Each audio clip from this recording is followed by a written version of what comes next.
Hey, everybody, welcome back to your favorite media response show. We are X's for Show, and you can check us out all over your social media at X's for Show. As for me, I'm Nico, and you can check me out at Nico Action on all your social.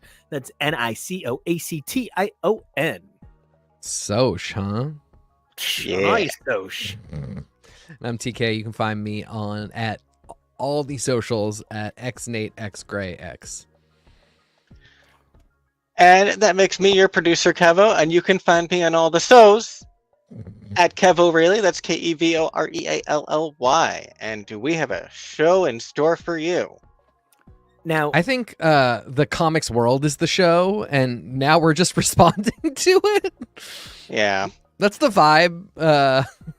Well, and that's something that we've been talking about a lot on this show, because like the nature of what's going on in comics right now, that's I think kind of got me thrown off is the speed at which news is like flying out, and the rate you kind of have to work to keep up with some of these projects is just getting out of hand. It's not just the rate. It's not the rate specifically. It is that there will be nothing. It'll be dead quiet. Then you'll get so many announcements, but the announcements are announcements about announcements. So it's like, just so you know, in 2 months, you will need to prepare for news about 5 months from then. Yeah. And you get titles, you get authors, maybe, all great stuff. But it's just a flurry. And it's not real information. It's, it's not the trailer for the film. It is like... It's just the idea that a trailer could exist. And, it's the blurb for the movie. It is the 3-sentence description. And like, oh, okay. Well, it's go ahead. So then let's jump in with our opening question. Sure. And let's ask our big question for this episode, where we're going to be talking about all things going on at Marvel. We're going to be taking a look at an unbelievable number of announcements, where the books are now and where they're going. But we're starting this thing off with our big question, which is when titles are announced for January and December. In August, do you still care about September's books? For me, I think the big thing becomes when we're talking about, what we're talking about today, which is sort of this nature of Marvel Comics' inability to focus on any one thing. Yeah, it does sort of throw me off. When I saw the lineup for Jed McKay's Avengers during Avengers Assemble by Jason Aaron, it took all the wind out of Jason Aaron's Avengers sales. It makes it hard to think the things that are coming out now can have any gravity when I see all of those characters in the exact same costumes on the cover, and then sometimes in the preview pages. Yeah. And we've reached a point now where even if you want to say, but you don't know how they got there, like they still could die in the book that you're reading now. There are still stakes. You don't know how they're there. You won't believe how the creative team came up with how to put the character in the book, even though they're supposed to die in the next issue of the series that you're reading. And the problem is we've been reading for over 30 years, so we've seen some things. Yes. That would be a perfectly fine first time idea. If you are starting a new comics universe, you get a few of those. Marvel has used a ton of them. And while there are often times where I think the writing is lovely and, very creative for how they figured out how to do exactly the thing, have a character in the book while they have just died and try and keep those stakes, we're getting into a meta level of analysis and experience where the story of how they got to the story is its own story that I'm focusing on, that also is getting repetitive. That's the big thing, is it's not just that the meta story is overwhelming in and of itself. It's that now it's repetitive because we've used these tricks before. So to the question, I still care about a really good September book when I see what's coming up in January and December, but there are a lot of books that, be they by maybe an unpracticed newer voice that hasn't quite found themselves, be they about a character I don't love. There are a lot of books that are kind of medium excitement no matter what and low investment that when I really can focus on them, I can fall in love a little bit. But when this stuff is happening, it that noise takes away from the focus of the stories that are out right now. And it also makes me feel like Marvel, Right. they don't have confidence in the story that's out today. So why would I? I could see that. Now, Nico.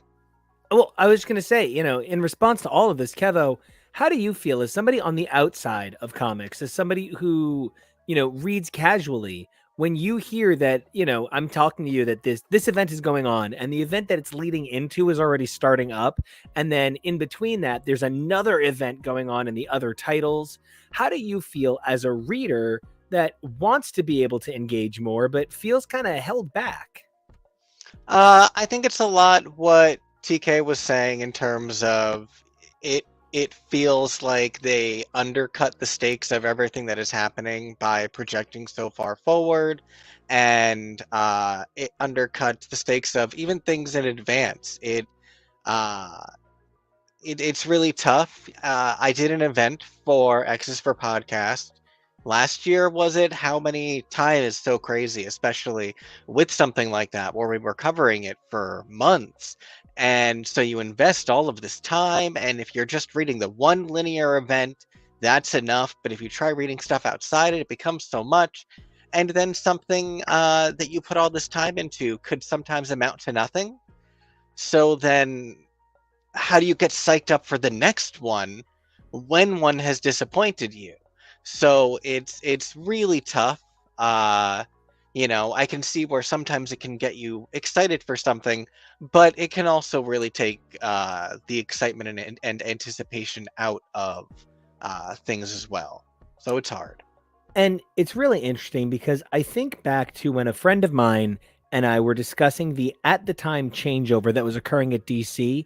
So this is back in like 2007 when they did Flashpoint into the world of New 52.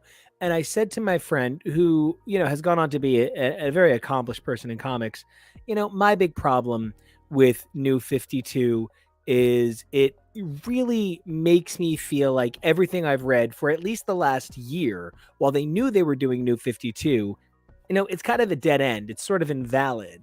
And this person said to me, well, that's not the problem with the New 52. No one really cares if you go back on 10 years of canon. And that was such a telling thing to hear from someone in the industry at the time, and to still be able to reflect on that statement. New 52, it has since come to light that at the time, they were saying, oh, this is it. This is the new universe. Just like Crisis in 86, 87, this is it.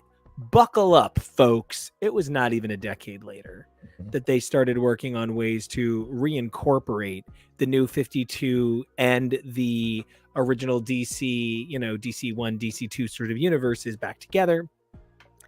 The problem for me becomes it's too many things that are all doing the same thing at once. I keep being promised these events, and then it's exactly like TK said at the start. It's this cyclical pattern. And I kind of feel like maybe it's not that the creators and the editors don't have the best intentions, but they have their own intentions at heart. And that means it can't always be about the line. And we're talking about, a creator's intentions for their career, their intentions for that book. Yep. And then that's multiple creators. That's an artist who has a vision for the look, and who maybe has a vision for the kind of stories they want to depict, and a writer who has ideas for the stories they want to depict, who has characters they love. So that's motivations right there. Editorial has a kind of split motivation between wanting to produce these stories and help shepherd them, and also being the in-between of a corporate mandate. And then, of course, you have corporate interests, which is an entirely different conversation that we always have to say, like, that's a huge factor, but it is a huge factor about which we have so little knowledge. And I think that's so important for fans to remember, because I think people spend a lot of time saying things like, this is so unpopular, why are they doing it? With absolutely no numbers on that, like no testing done. You might be in a bubble of people that really hate the X-Men being out of the mansion. That was the hot one this week. People saying that it looks like they're returning to the mansion. And the comment that is totally shared in my bubble is one guy saying, everybody has wanted them back in the mansion. This is the best thing they could do. And all of my retweets of that are people saying that is absolutely not true. I do not want them back in the mansion. I don't think I'm any more right than that guy. I don't think either of us has any idea. I think Marvel might have some polling in the field and have some idea of what thoughts on that stuff are. But I also think maybe they don't even really care, because the comic side of things is a generator now for the billion-dollar industry of the films. So, there's a bunch of players in the mix. All of them have different motivations. Very few of those are things that we can see, but we see the effect of them, and it's becoming tougher and tougher to pin our hopes and interests through to the book amidst that sort of cloud of different motivations. And, with that in mind, I want to talk a little bit about what it's been like to be an Avengers fan for the last year. We have the unbelievable announcement that, Marvel's sort of like gritty god, Chip Zdarsky, who really does like the dark story for Batman, for Daredevil, is going to be launching alongside Daniel Acuna the new Avengers Twilight series, which I think every publication I've seen run the Avengers Twilight. Kevo, if you would throw that graphic up for me. It's coming. Oh, thank you. The everybody keeps running it with some kind of Twilight joke, and that's very great, very punchy. But the other thing it reminds me of by name is the Twilight of the Gods by Alan Moore, which was Alan Moore's follow-up to Crisis, which was going to like end the DC universe in some regards and move it on to a new state of being. And there is a long-standing tradition of when a writer has had the misfortune of publicly discussing a story that has then not come to pass, it just kind of being open market. And so when I hear Avengers Twilight, I'm wondering if this is going to be some sort of take on Alan Moore's Twilight of the Gods, way more, or Twilight of the Superheroes, way more than it is going to be some take on, Twilight. But the other thing is the press announcements with all of this say Chip Zdarsky leads the Marvel Universe in his bold new vision for the Avengers. And I'm like, but Jed McKay just relaunched the Avengers after what we were told is the biggest Avengers story of the last 20 years in Avengers Assemble.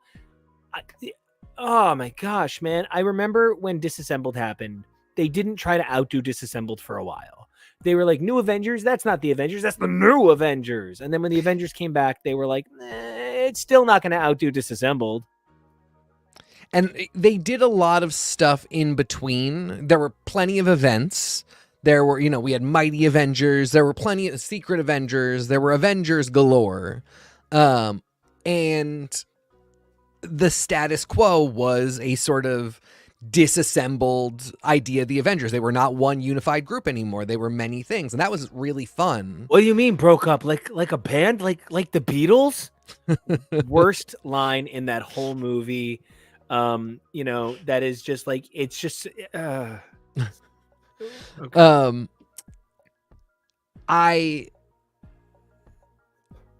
Aaron's run really changed my life as a reader of the Avengers. Really coming to, from Nico's recommendation, to look at a lot of what Aaron has been doing as a sort of Claremontian task over at Marvel through multiple books. I mean, talk about a dude with an agenda and motivations. Like, since Thor, and probably before, if you really look at a lot of the seed pieces, Aaron has been planting things, setting things up, putting dominoes in place, tipping those over to reveal the pattern, but there's more dominoes later when he gets to it. And it's incredible work that he did, and I was so happy to be able to experience it sort of just at the end with the Avengers run. But we dined on Claremont's, orchard that he left behind. We still are dining on it. Still, those pieces are in play. And I'm very appreciative of all that. I wouldn't have a lot of the comic status quo that I love if not for what Claremont did. But people used all of that stuff. It's really unfortunate that Aaron is doing this multi-book, almost 2 decades long run of ideas and stuff, and people are just sort of saying, "Oh, super cool, dude, thanks. We're going to go do the next one." And before the next one even has any footing, we're saying, "That's great. We're going to go do the next one." And meanwhile, I haven't seen or heard anything about Avenger Prime, the crazy multiversal Avengers with gorgeous Ant-Man and Tony Stark. There's and that's like the little superficial stuff. There's so little that I see coming out of everything that Aaron did. And I just feel like I feel really bad right now for Jed McKay because we're gonna get to how I think Jed McKay gets a little go. leeway. No, later on. Yeah, because we gotta keep this organized, man. Yeah, direct me. Oh, I'm not. No, I'm saying later on when we get to Moon Knight, we'll talk about Jed McKay getting too much leeway. But yeah, I agree with you. Jed McKay here got the short stick, but elsewhere he definitely gets a little too much. This Moon Knight stuff, these relaunches, it's too much, man. But at the same time, like, it's Moon Knight, so. Well, but like, I'm killing myself trying to find this cover I can see that. Put in the group chat, and I just can't find it, and that's fine. But one of the things I do want to say, if we're going to talk about feasting on Claremont and what that means for the Jason Aaron run for a minute, something that Jason Aaron has been doing his entire career at Marvel has been tracing elements of Wolverine's history, and something he has also worked hard to do is to put Wolverine's future in play. Now, I think when we think about the Phoenix, we have to definitely go by the real Phoenix stories. There was the Phoenix in the Exiles Malibu verse. There was the Phoenix Reign of Fire story. And what there really was outside of that was little things here and there that were Phoenix adjacent. Jason Aaron giving the Phoenix Force and the Wolverine and the Thor arc, all of that, even though at the time he dealt with it, Jane was Thor and was a lady, she represented a male hero in so many ways. Jason Aaron's gift to Marvel in so many ways, though not to fandom if you ask most people, is the sort of de-Yonic-ifying of the Phoenix. Sort of this more open to the universe male Phoenix entity that we get in characters like Logan and Thor. Of course, he was one of the forces involved in AVX, though you kind of can't look at AVX and say anything but it was editorially mandated. No one person came into the office that day and said, can I have all the books? Just big Phoenix guy, can I have all the books? Right. So we're still seeing that now. One of the covers that I can't find is everybody saying it's Apocalypse with the Phoenix Force with Jean and Logan on leashes for a cover. Oh no, that's in red. That's the last page of X-Men. This September 13th X-Men. I can pull it up. Thank you so much. And that's a thing that we're dealing with now, this male representation of the Phoenix, which couldn't have been possible without Jason Aaron. So it's a tough thing because I do think that the Phoenix kind of belongs to a feminine entity. I love Quentin Quire with the Phoenix because Grant Morrison made that possible in the pages of Here Comes Tomorrow. But Here Comes Tomorrow and the whole new X-Men run's discussion of male Phoenix entity was always corruptive. It was always not correct, whereas Jean was the healed white Phoenix of the Crown, perfect identity of it. I don't know. There's a lot to be said, but Jason Aaron, I think, was worked like a horse by Marvel to facilitate storytelling that they would then be able to go, well, but that was the Jason Aaron era, so, it's kind of all his fault. And I don't think that's fair. Yeah, I mean, and I just don't really understand what the end game was for Jason Aaron as one of their top creators. It really felt like this very methodical, very much appreciated buildup of like one of the great maybe company men of a new era. And maybe, maybe he's on a bit of a hiatus after Avengers, but I kind of saw him becoming like a Brevoort, like really getting up there as a force of not just creative, but editorial. And now I feel like his role is just being really diminished. It's tough because, the other thing that's led me to between the incredible team of me searching and not finding it, TK immediately producing it and Kevo immediately putting it up. We now have the image so up this online. is that. I just reread this panel in preparation for today. And first off, I gotta say, like, this is Gillen, so my expectations are high. Apocalypse holding a woman on a leash. Yeah, it's not great. I just know we're better than this. I get, even to do like a psychically, even if it's coming out of his head, if you have to say like he has that power to contain I love that. That's great. Whatever. Physically on a leash with a chain. We just all got to know better. I have to say how much I love, out of context, this caption of "The desert is also the home of Satan." I have no context for that. Yeah, that actually makes me really happy. I don't believe it is the home of Satan. That makes me very happy that is where you are with it. Because I think that sort of silliness is maybe a little bit what's needed here. Because I do think this is offensive. Hashtag almost saying, we're keeping that. That's ours from now on, and we will be using it. I do think that image is offensive, and I think everybody should have thought better of it. Gillen should know better as, the incredible creative force that he is. Somebody at editorial should have said something, whatever. This is also very over-the-top, melodramatic, serious.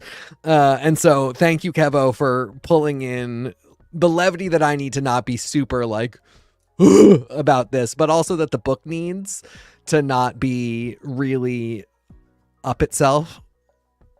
So I gotta be real. What is Avengers Twilight gonna be in a world where we have Avengers and like there's also that other book like Avengers Beyond... Inc. Oh, Avengers Inc. Right, which replaced Avengers Beyond. Which... Yeah, which we quit because.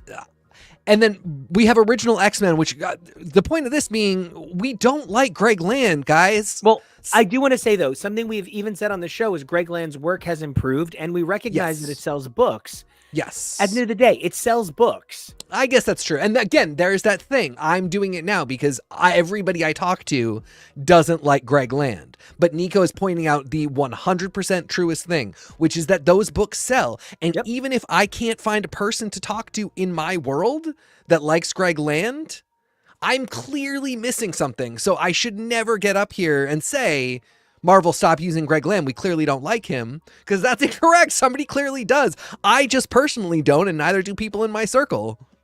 And that's in part because we've run in like a really gay circle. Yeah. And, I have tons of requisite breeder friends, but one of the things that I mean by that is sort of like I lean toward queer interests as a creator and as a reader.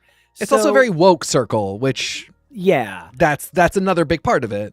So I don't really go toward the booby cheesecake art, and that's a little bit more what a guy like Greg Land is. Mm-hmm. But, the thing I'm faced with now is I don't know what the identity of the Avengers is supposed to be anymore. I feel like I keep being told this is the new core book. This is the new main book. And I just finished this JMS run of Spider-Man, and I wound up going into a big Iron Man read instead of doing more Spider-Man. I had no idea that there was like actually a good solid 2-3 years where Iron Man had 2 to 3 books. Yeah. Because Bendis was writing him. And when it recombined down, I was relieved because I couldn't do it anymore. And I feel like that's where I'm at with Avengers. Avengers has become such a mess. I just can't keep track of those books anymore. And if Avengers Twilight isn't some sort of new paradigm title, I think I'm going to have to pass. But I mean, on the one hand, I agree. And then on the other hand, I feel like if it is a new paradigm title, is this going to stick? Like, am I getting invested? What's happening here? Is there a plan?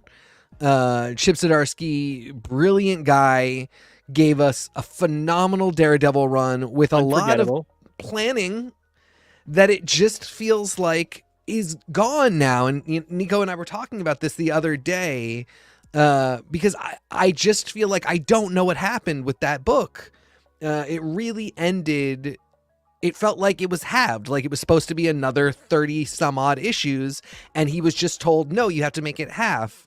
So I just, I hope Avengers Twilight is a paradigm shift coming off of Aaron's run with this McKay run in between. It just sort of feels like, what did you guys want me to do in this in between time before you led up to Twilight? And that's what I say. Like, I feel bad for Jed McKay because it did always sort of feel like, I don't think McKay is going to be the guy that they are giving the new, like, the Avengers will never be the same. And they certainly weren't advertising it that way.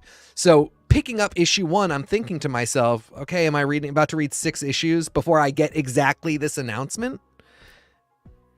And that's, I think, even part of where I feel about a lot of the Marvel line right now. I keep being told this is the relaunch. Now, when we're talking about solo characters, there's not a lot of characters that are mainstays of the Avengers throughout all 3 of these runs the way someone like Captain Marvel is. And Captain Marvel, as a character in a big team book, has to keep reacting to status quo. And when Kelly Thompson wrote a 50-issue run of Captain Marvel, that's a really great way to have one clear voice, one defining way to roll this character through teams. Yes. And then we got the short and Nascenti, I think it's 2 issues or 3 issue Dark miniseries. Tempest. Yeah. Which is like kind of a one-off. Yeah. What's that? Just kind of like a palate cleanser. And so then we lead into this Alyssa Wong run where this minorly redesigned costume, this minorly reworked look, I think ultimately the mistake winds up being Avengers is relaunching 3 times in, 2 years. Not that it's relaunching, but, Avengers Assemble got a lot of attention. This is like 3 major launch points in 2 years, maybe 4 if you count the incorporated beyond Avengers Above the Pale, whatever the hell it was called. Whereas Captain Marvel had 1 title, 50 issues, and then 2 issues. And now this big launch they're touting it as fresh off of Deadpool, Alyssa Wong. Did I miss where Deadpool's over? I mean, yeah, basically, yes. Like that. The fact that Deadpool got 10 issues, and I think it might be 12 when all said and done, is actually kind of we thought 5. And we kept being surprised when we got new solicits for it because everybody gets minis now. And Alyssa Wong, of all people, is somebody that we have seen get minis that we felt like could have been at the very least maxis and not just like straight up ongoings. And so the fact that Deadpool got as many issues as it did was actually amazing. This is partially exciting to me because I was just thinking today that Alyssa Wong's Deadpool is sort of, to me, Grant Morrison's Emma Frost. Like, I will now never look at Deadpool without the voice that Alyssa Wong gave him. That is how I read him now, and that is how I see him in the same way. What? I almost went them. Oh, wait. Yes, I actually almost did the same thing. But that's the thing. Part of it is that, like, Deadpool became a much more expanded character. And in that, in the same way that Morrison made it so that the voice of Emma Frost to me went from being the lady in Pride of the X-Men, that sort of raspy thing. When the Morrison run took over, she was Madonna when Madonna had the British accent, and that has never stopped being who she is. I started throwing in Jenna Maroney saying camera when 30 Rock came out, but that is always Morrison made my Emma Frost going forward. And I see that happening now with Deadpool. So part of me is really excited about this Captain Marvel run because I think Alyssa Wong is one of the greats. But we have this presentation that makes me spend more time worrying about not just my investment, but also, will I get to see the fruits of this incredible creator, or will this be a thing where it's like they do all this great writing and work, and then the next person just comes along and does whatever the heck they want, or a movie is announced so things change, which, that's the other thing with Captain Marvel. We've got the Marvels coming out soon, so there's a whole other set of factors in play. Well, and when we think about like women in the Marvel universe who are clearly defined and have like a specific story like Captain Marvel, even Captain Marvel has been used so many ways in the last couple of years, like anything from Giant Size Ms. Marvel to Civil War II, she's been really through the ringer. So then when you get to a character like Yelena Belova, Yolanda Baloney. Look, I wound up loving Yelena Florence Baloney. Pugh. Yeah, Yelena Baloney. She's my favorite member of the Star Trek Voyager cast. Yelena Balana. But I kill all the time. She's doing some wild interviews right now, by the way. Bianca? Roxanne. Yeah.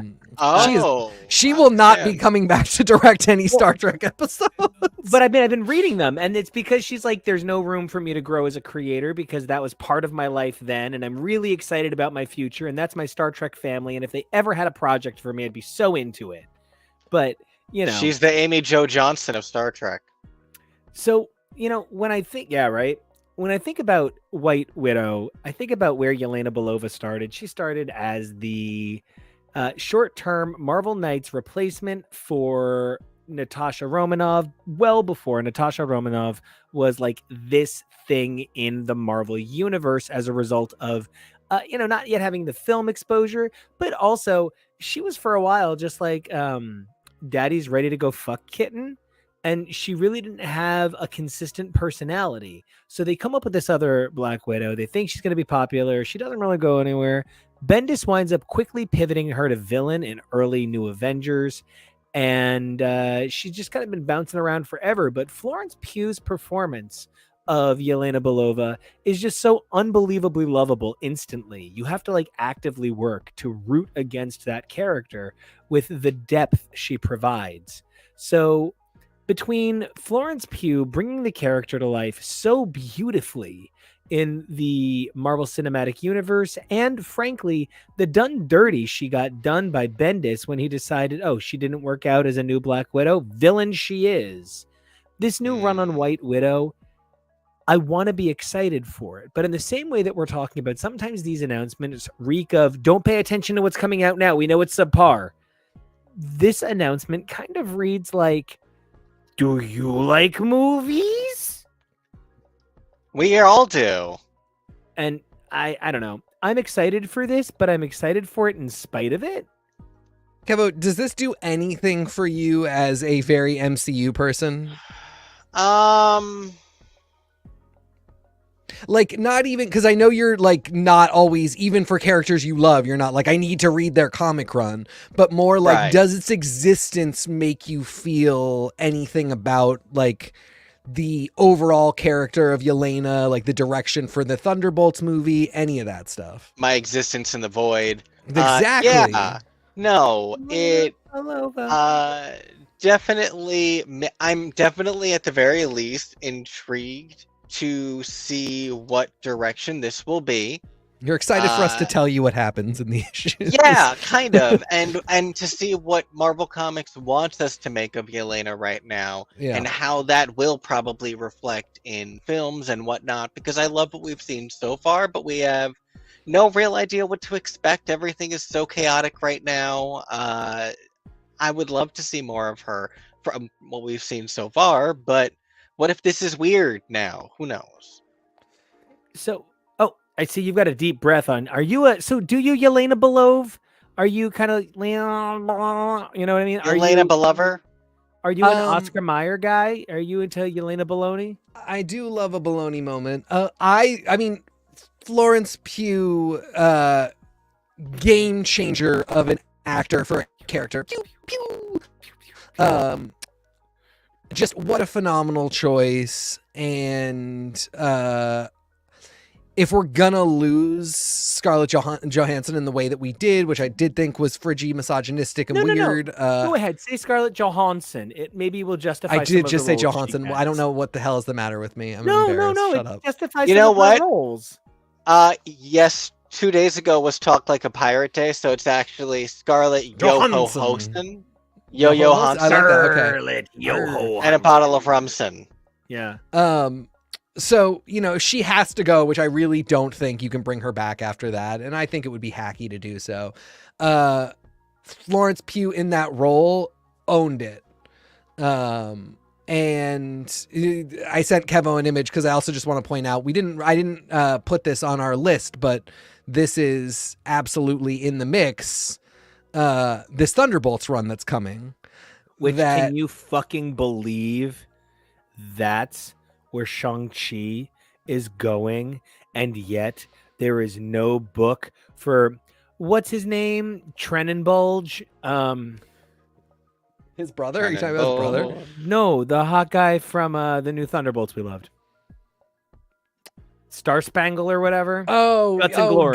Guts and Glory. Yeah. I mean, they just gave up on those Thunderbolts, which there we go again. We got a setup for the Thunderbolts that tied into Marvel comics continuity, because these were the good guy version of Wilson Fisk's Thunderbolts that he created to kind of patrol Manhattan.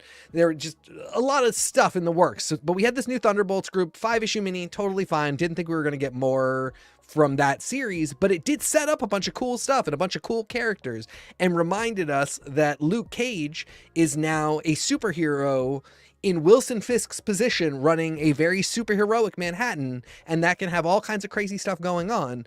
And now we have just completely hard right turned, which of course I get that Thunderbolts, the book, should exist now to help promote the movie.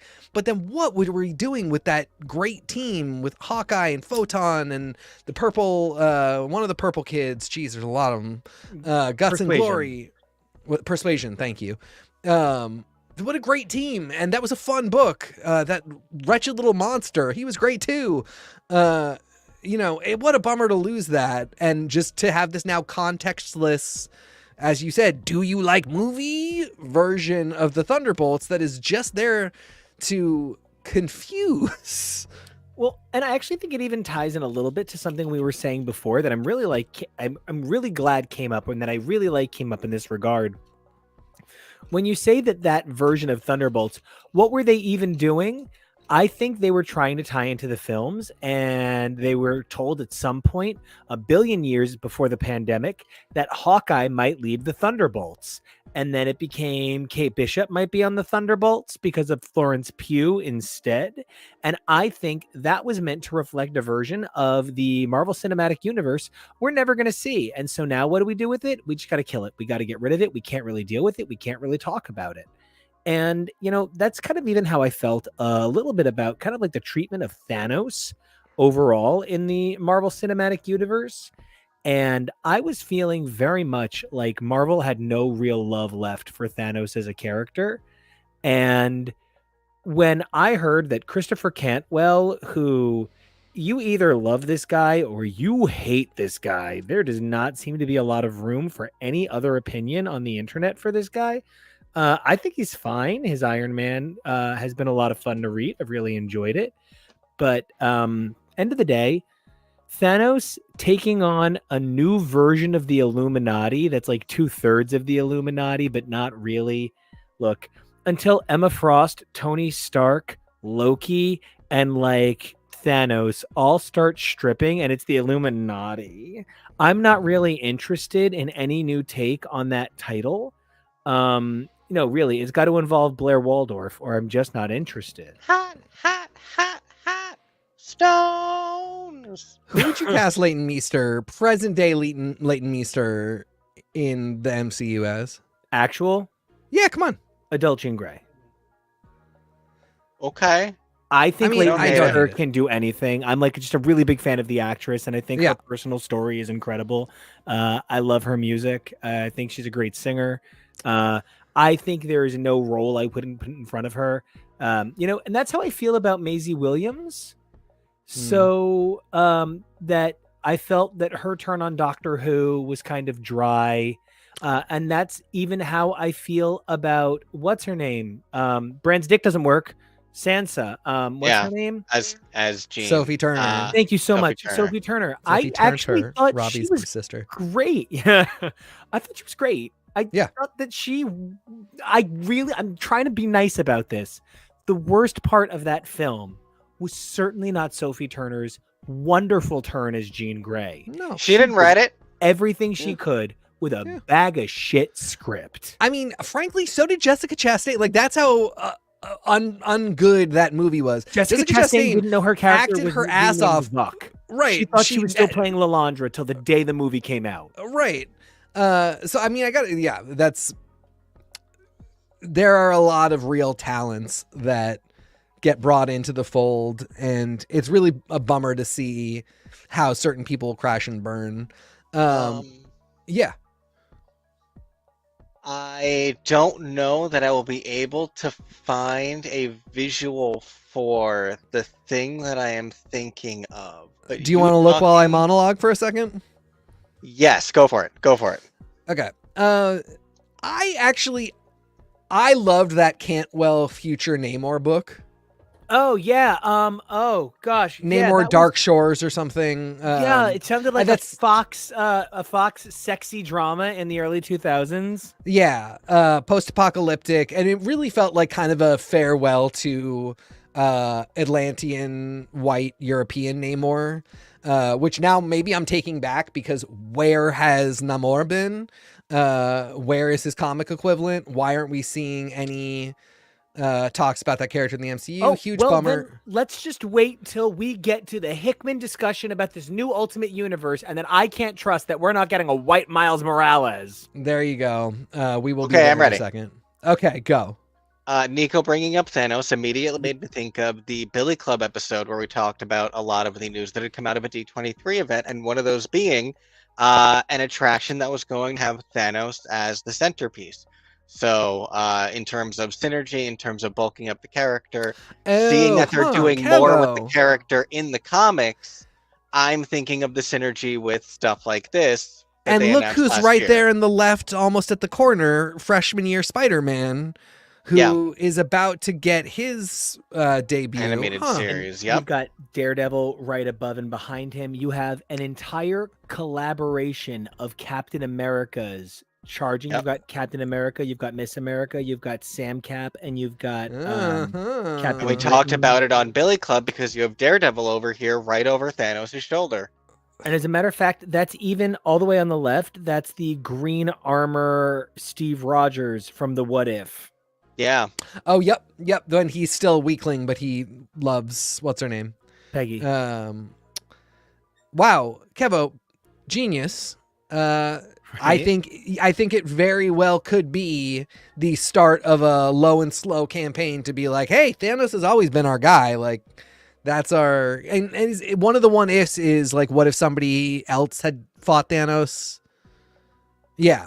So, I think that is to say that Marvel doesn't trash these things in even a way that's like respectful, where they're like, we're just done, we're not coming back. The trashing is always like, we're now going to ignore you and not really treat you well until we need you again. And with so many characters and so much story potential, I do get how stuff can fall through cracks, get pushed. What is this? What? Guys, if you change one letter, it goes from Thanos to thanks.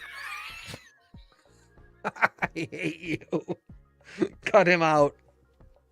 I know what I'm doing with the rest of my week. Thanks. You got to make sure to get an exclamation point in there too. Yeah.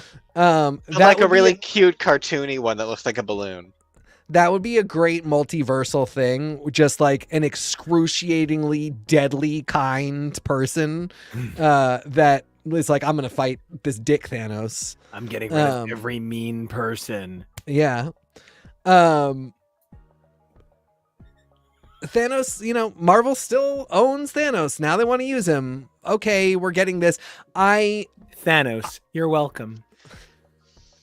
I could be excited for this. I think, I either love a book that Cantwell does or hate it. I don't love or hate him. He can well. He can very well. He may very well, yeah. But that Namor book ultimately was an alternate reality that we're not ever going to. So great story, but like irrelevant. I sort of feel like, is this what's happening here? Because I don't feel like infrastructurally we are set up for Thanos to do big moves that matter in the Marvel universe. I believe they've said that's what this is, though. I mean, okay, but here's my problem. Sure. Kevo, can you please zoom in on the gentleman who looks like a member of the Misfits cosplaying the cast of Dead Presidents in the upper left corner behind Thanos? That's Crossbones. That is Despair. Let me see what I can do. You're right. I'm dumb. That's definitely Despair. You're Why not would it be dumb. Crossbones? That's why I'm actually kind of like, it just looks like, or maybe it's Death. Maybe I'm mistaken. Yeah, and it's that Death. could definitely be Death. Or it's, a guy who has a realistic Punisher skull because that's his gimmick. Actually, maybe it's like some sort of like space dark nova fire. And like, there's tons of characters. You think you know every character that matters. I think I know everything about the Phoenix because I think I know everything. JK hashtag I know nothing. But like, I think I am a person who's read most of the Phoenix's appearances and I have a large repository of those experiences. Vuk appears in 1 or 2 issues. I had to do homework to recognize the character. You did. So there's things that matter to people that are these minor characters, right? Kevo, would you do me a favor and would you zoom in on the gravestone at the bottom of the cover? I would love to see what name it says, right? Let me bring it up a little closer. Marie Collins. So I'm really curious to know some of what we are going to be in for with this title, because that says gone, but we hold on. I'm in a position where, are you asking me if I'm rooting for there to be a Christopher Cantwell Thanos title? No. Because I think there should be a Christopher Cantwell X-Men title, and let it be weird. Let it be the new Excalibur. It actually takes place on an island where they run a lighthouse media station, and they get up into all wacky hijinks because Vanisher can't stop, chronically masturbating in the bathroom. I don't know, but put Christopher Cantwell on. No, Vanisher can be drawn pretty hot. So put Christopher Cantwell on a book where I think it's going to have direct impact, but something like a Thanos title, I'm not saying that somebody like Donny Cates and Jim Starlin have not had massive effect on the Marvel Universe, but it often feels like their effect on the Marvel Universe is editorially mandated, and the things that they came up with that weren't part of the bigger editorial picture don't wind up sticking. I'm very excited to see Christopher Cantwell and the return of Thanos in the Marvel Universe, but the idea that this might give him his launch point to be a superstar in the Marvel Universe, the likes of a Jed McKay, a Chip Zdarsky, or a Jason Aaron, this doesn't feel like it's it. Yeah, I can't really disagree. And I don't know if it's a good thing if it turns out that it is. Great point. I don't like when someone I love is known for something I don't love them being known for. And that it's confusing, like that it is part of this weird expectation setting and like missing of the mark when it comes to expectation setting that has been like my big complaint since I even started speaking on this show. Is just like, I never know what to expect, and not in that way of like, oh, you never know what cool thing is coming next. It's more like, I never know what to expect. And this does not look or feel like Cantwell's next big step. But if it turns out that's what it is, I don't know if that's a good thing, because while I would be really happy for him, and while I would hope that it would lead to other great books, I don't know if I see the setup here just sort of amidst all of this noise about Avengers Twilight, about the fall of the House of X and the rise of the powers of X, all this stuff that's coming up. If this is supposed to be a huge step for this guy and a really big, important book in the Marvel Universe, I don't know that I'm going to remember to read it. I completely agree. And, I think part of the problem for me is Thanos isn't something I visually care about. He really does kind of look like menacing Grimace. And, like, there's Word. this image going around that evidently Batman and Superman are going to fight their Kingdom Come equivalents in World's Finest 20. When you ask me what, like, a chunky muscle man should look like in comics, yeah, it's Alex Ross's World's Finest Superman. Kingdom Come, World's Finest Superman. I think there's a lot to be said for different iterations of characters being different kinds of cool and sexy, and just to talk about how, like, Josh Brolin added a sexiness to Thanos that I don't associate with the comic Thanos. I just want to say sometimes they really up the sexy on a version of a character, like they do with Cap Wolf. I'm kidding. Cap Wolf and the Howling Commandos. This almost bothers me. Cap Wolf is a thing that happened in the 1980s, and it was cute then. It's something they've returned to here and there. Nick Fury and the Howling Commandos was the term for how Nick and his team of badass warriors during World War II. In about 2005, Marvel tried Nick Fury and the Howling Commandos, which was a team of monsters that worked for S.H.I.E.L.D., and it starred Cap Wolf, essentially, as the Nick Fury stand-in. And now they're just doing it again, but they're calling it Cap Wolf and the Howling Commandos.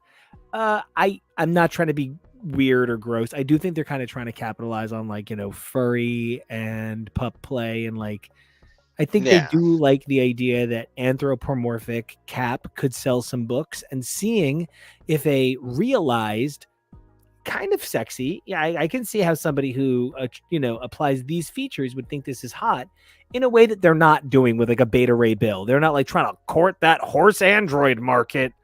Too late. I'm already into it. Oh yeah, you are, right? Stormbreaker this, but I think Cap Wolf and the Howling Commandos actually maybe proves and points to a difficulty with the Marvel release schedule that I'm really starting to have. Our last major Marvel update episode, we talked about JMS's Captain America relaunch and how excited I was for that, and how that felt like something that Marvel was doing to get somebody like me back in the door. I'm not saying that I think Cap Wolf and the Howling Commandos is going to represent a major point of competitive canon for Captain America by JMS, but I am saying it just feels like one too many fucking things. Like, if I go to the store and I buy Captain America, Cap Wolf alphabetically is going to be right after it on the shelf. Fuck. I will also say I think it's a little bit of spooky season stuff. But then a one shot, not a mini. This is going to run until February. Issue 5 is going to come out on Valentine's Day. Eat your heart out. Some people like that. It's Stephanie Williams writing it, which I'm stoked about. Seeing a woman creator on a male protagonist book is always... yeah, exactly. It's always a good thing to me because, like, we see women too infrequently anyway, and then a lot of the time it is, we have a woman here writing a woman book, so don't yell at us. And I'm looking to move beyond that to women just show up and are great writers and get to write whatever is good and available. So this is like halfway there, because maybe this is not the best property for a talent like Stephanie Williams, but also maybe this was her pitch. And maybe this was like something she really wanted to do, in which case, fantastic. And I will be really interested to see. But I do see what you're saying. Maybe not even, maybe it's a weekly mini. You know what I mean? Maybe this is a Halloween 4 issue that's just out for the month of October. I don't mean to be making Phil Jimenez just woke up eyes, but like... That's, oh my God, a weekly horror mini in October? If I'm trying to think of, like, every hour, that could save the world. If I'm trying to think of, like, what the deal is here, because I don't think you're wrong. Like, I do think there's a degree to which it's like, I don't know, maybe this character appeals to somebody, so let's see what we can do. Part of me applauds the experimentation. But again, we're back to noise and expectations. Am I looking at Cap Wolf to be a member of Avengers Inc? Like, what's happening here? Or am I going to see this one series, think that was great, and then it just gets dogpiled on by Yeah. other stuff that I think is great, but is never going anywhere? And how much of that are you expected to take in without Yeah. being allowed something that you can start to actually build a relationship with? Exactly. And what can I even if I'm being generous and saying, okay, like this is just going to be a one and done thing for the next 5-10 years. Back in the day, it was pretty easy to bookmark, like in the 90s, you could bookmark ideas and books and characters and think, I really love that one, I can't wait for them to come back. And then it would happen 10, sometimes 20 years later. Finally people like Hickman are giving characters like Husk their due in, House of X and Powers of 10.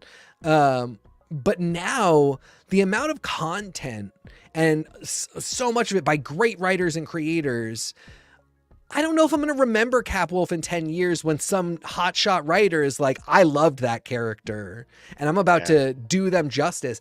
I don't know that that's this is that already. This right, character exactly. So you're it's not going to remember the justice doing. It's leapfrogging now because it's happening era to era to era.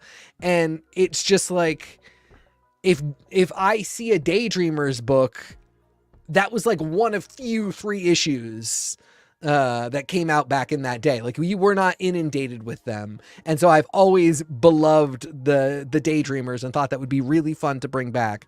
But in the last 5-10 years, I have forgotten way more than I remember that was great. That when somebody brings back, it's not going to have the effect that we used to get from pulling characters out of 20 years of obscurity. That's actually how I feel about the typhoid fever event that we covered by J. McLeod Chapman, Philip Clay McLeod, McLeod Chapman, Clay McLeod, Troy McClure. Go Troy McClure. Please go read it. It is so excellent. I feel so bad. We had the opportunity to interview this incredible guy. His work is wonderful. And, Typhoid Fever was 3 issues, but it was a lot of fun. It was very cool. It felt high energy and special. Gang War does not feel high energy or special in any way. Why did I have to go to Tommy Wiseau possessed by Telly Monster? I'll tell you why. Because the room is on the street. No, but because also I counted up that there's like 23 issues of this motherfucking event, and motherfucking fuck like that angry. Don't monetize this episode. It's like 6 books. It's actually between pre-tie-ins and actual issues. It's 8 issues of Spider-Man. It is 12 issues of gang war related minis by themselves. It's 4 issues of Miles Morales. It's a one-shot special. Plus it's then a 3-issue Deadly Hands of Kung Fu miniseries. It's like 22 issues of this event. And like, but I'm trying to think of how many titles, because there's a Luke Cage one, there's a Spider-Woman one. Yeah. And for some of them, they're actually launch points for new books like Spider-Woman. But for Luke Cage, Daredevil, this is like, I'm so glad about that. Like this Daredevil female title tie-in, just to be clear, female, I mean, the lady Daredevil, Elektra Daredevil, as opposed to, Matt. Which is now a problem we're starting to have. Yeah, they're both totally, I don't know. Okay, hold on. Is it a problem we're starting to have? I'm a Green Lantern guy. I just think you clarify which one it is. Like, it's Green Lantern. Oh, it's Jess. It's Green Lantern. Oh, it's Guy. It's Green Lantern. Oh, it's John. These aren't hard to do. So it could be, oh, it's Daredevil. Oh, it's Elektra. Like, but she's still Daredevil. And why does it matter then that she's Daredevil? Because the name Elektra sells 22,000 copies, but the name Daredevil sells 50,000 copies, no matter which Daredevil is on the cover. So you have to call it Daredevil. You can't call it Elektra. It's easier to get fans to say it's Daredevil. Oh, it's the Elektra Daredevil, than it is to get people to buy a book called Elektra. So for me, I'm a Green Lantern guy. There's always 8 people with the damn name. So like, it never really bothers me, right? This event, I'm completely, and I'm so sad about it, I'm completely checked out of Zeb Wells as Spider-Man. I genuinely do not like that the current arc, I don't know if you're caught up at the moment, but like the current arc is Sin Eater, who ate all of the sins out of Norman Osborn, has put them into Spider-Man, and now Spider-Man is doing dark and brooding things like he would with the symbiote. Without the symbiote, he's just like hurting people and burying people alive. And like, I love the dark places that a guy like Zeb Wells can go while still remembering how to be funny. Like, that's the Robin Williams of it all or whatever. But I would gladly give up a little bit of the knock, knock, fart humor to get a little bit less of the I've buried Craven alive because the souls of billions of dead people reside inside of me right now. That's a little bit more my speed.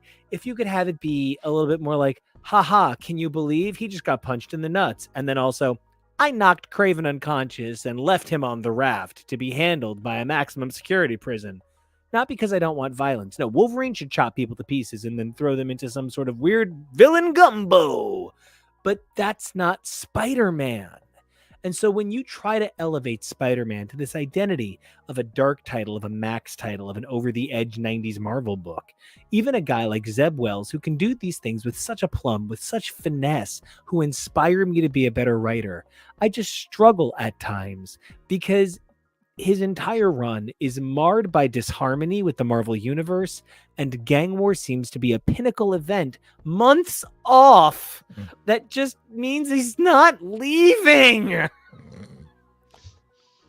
Yeah, this has been a long run, and here's another thing. It's difficult to make sense of long runs in a world where basically nobody gets them. And what a great point. 50 issues of Kelly Thompson's Miss Marvel. I'm very glad that Kelly Thompson got that, but when I realized it was one of the longest running books at Marvel at the time, I kind of looked at the landscape and I just felt like not in any way that wasn't deserved, but if it was, there were some other titles that I felt did not deserve to be cut up the way they were. A great example being Excalibur. Shang-Chi, Yep. Splitting Daredevil into 2 runs and having the Woman Devil's Without Reign in the Fear middle. being its own separate thing when the Woman Without Fear should have just been 3 more issues. Yep. Can I tell you, if the Daredevil had just ended at like issue 70 and it hadn't been 2 runs and there hadn't been the 3 issues Yep. and then the fucking 14 issues Yep. and like a one fuck that. Yeah, I completely agree. So Packaging matters. packaging does matter because this is the thing about the facts that the fans don't have. I do get that this is about sales, and number 1 sell, and number 13s historically aren't doing so great. Number 6s even have a tough time. You find me a clock or a calendar with a 13th hour or a 13th month, and then I'll give you a 13th issue of a title. I'm J. Jonah Jameson. I work all the time. I live at the Daily Bugle. Jokes. Ooh, she'd be great as J. Jonah too. She Just would be so many amazing. things. We are talking about Bianca Del Rio Okay, as man. J. Jonah Jameson, and I'm obsessed with this idea. I will be putting this together, the pitch, very soon. Oh my god, the Twinkie gay little Spider-Man she has. It's that one, the gay one now that we have, who I call Webulon Weaverberg. That's his name, but it's not his name.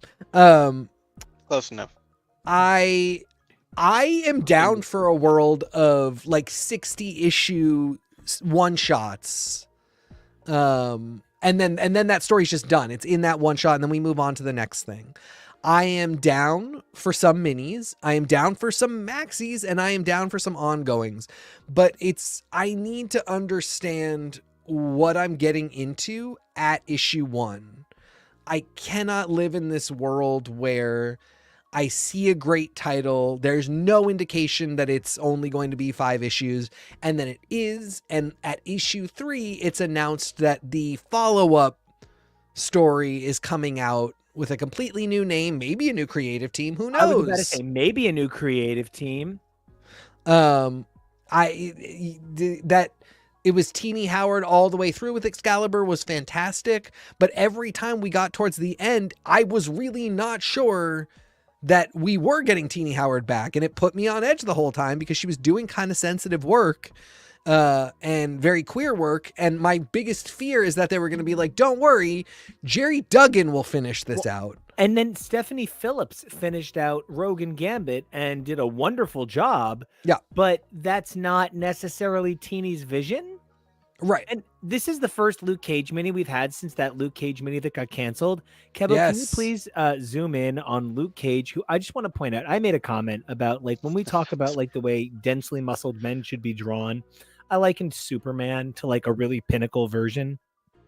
I just think that like Marvel historically doesn't really do black men or women the same kind of justice they do white men and women. Like, please don't even get me started on the quality of coloring someone who that's is a huge part Asian of the battle. or Latinx or any other minority skin tone. But when I look at how Luke Cage is drawn, he's always drawn with pride, with a thickness and a fullness that doesn't look unearned. He is drawn with the strength of a man who knows how to work, how to save the day, who also looks stunning in a suit, ready to be at a desk. Luke Cage, you know, I made some pot shots a little bit earlier at the quality of Bendis's transformation of the Marvel Universe, but his work on Luke Cage stands the test of time as some of the most important work, while his attempts at advancing the idea of what a black man was in the Marvel Universe wasn't always the most culturally sensitive. It was definitely important to pave the way for the voices that would come along later. That, you know, Luke Cage is the mayor of New York City, that we live in a world where the previous mayor was Wilson Fisk and his wife was Mary Walker, and now it's Luke Cage and Jessica Jones. You know, it turns out you can go from Trump to Obama in reverse. So like, in like not a bad way. Like Truly, that's yeah. really actually kind of fun. It's a beautiful thing to have Luke Cage really have achieved this position that had previously been saved for somebody like Steve Rogers. Somebody like Steve Rogers was the political salvation of a city, of a people's. And now it can be Luke Cage because we no longer fear the idea of a black man wielding power in the Marvel Universe and what good it can do for the quality of people that live there. Just the same way we have a lady Daredevil. I just feel really lucky that if I'm not excited about Gang War, because there's nothing that really excites me about Gang War, I am excited about the pieces of Gang War and the way it shows characters like Luke and Elektra have come so far from where they were in the 90s when I was like a lonely little white boy loving them. I think you make an interesting point because it's not I'm not really in love with Spider-Man's Gang War storyline in Spider-Man. I'm so sorry, Zeb Wells. I think you're amazing. I've loved so many things that you've written, and I love a bunch of stuff in the Spider-Man run. I didn't love the gang stuff when it was Tom DeFalco doing it in the 90s. You love everything Spider-Girl.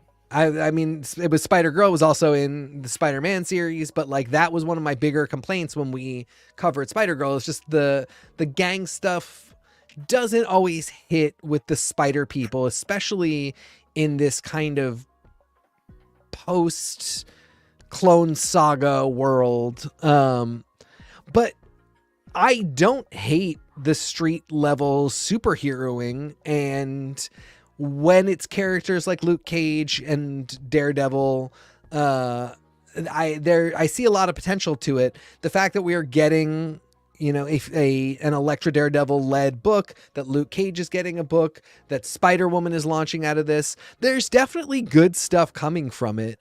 It just feels like if it had to be out of the pages of Spider-Man in order to lift it up, are we saying that these types of like launch points can only happen if they get enmeshed with another more popular character who then becomes kind of responsible for shouldering the burden, but will not get any of the blame if it doesn't go right? I refuse, because what you're telling me is Marvel has decided wingman strategy is how it works. Do you have a friend who's a 6 to look at, but an 8 in bed? Well, just pair them up with their worst friend who's a 9 to look at. events sell big titles. So, when you've got number ones that you need to sell, and you need to sell Spider-Woman, just attach that Spider-Woman to that number one that is going to sell because it's an event tie-in. So an event will sell titles. Spider-Woman needs to sell. This idea of homogenizing the two into a single entity, I don't know. I really want to be. I don't mean to be making so many scary awooga noises. No, we're both doing it. This is yeah. a tough discussion. Well, we're entering spooky season, so it's fair. Well, speaking of spooky season, actually, this is a great point because, now that we've gotten past my uncomfortable semi-boner for Capwolf, it's a great time to touch on some spooky stuff. A year ago, Crypt of Shadows launched Volume 3 with a number one that made us think that this was going to be the year of Elsa Bloodstone.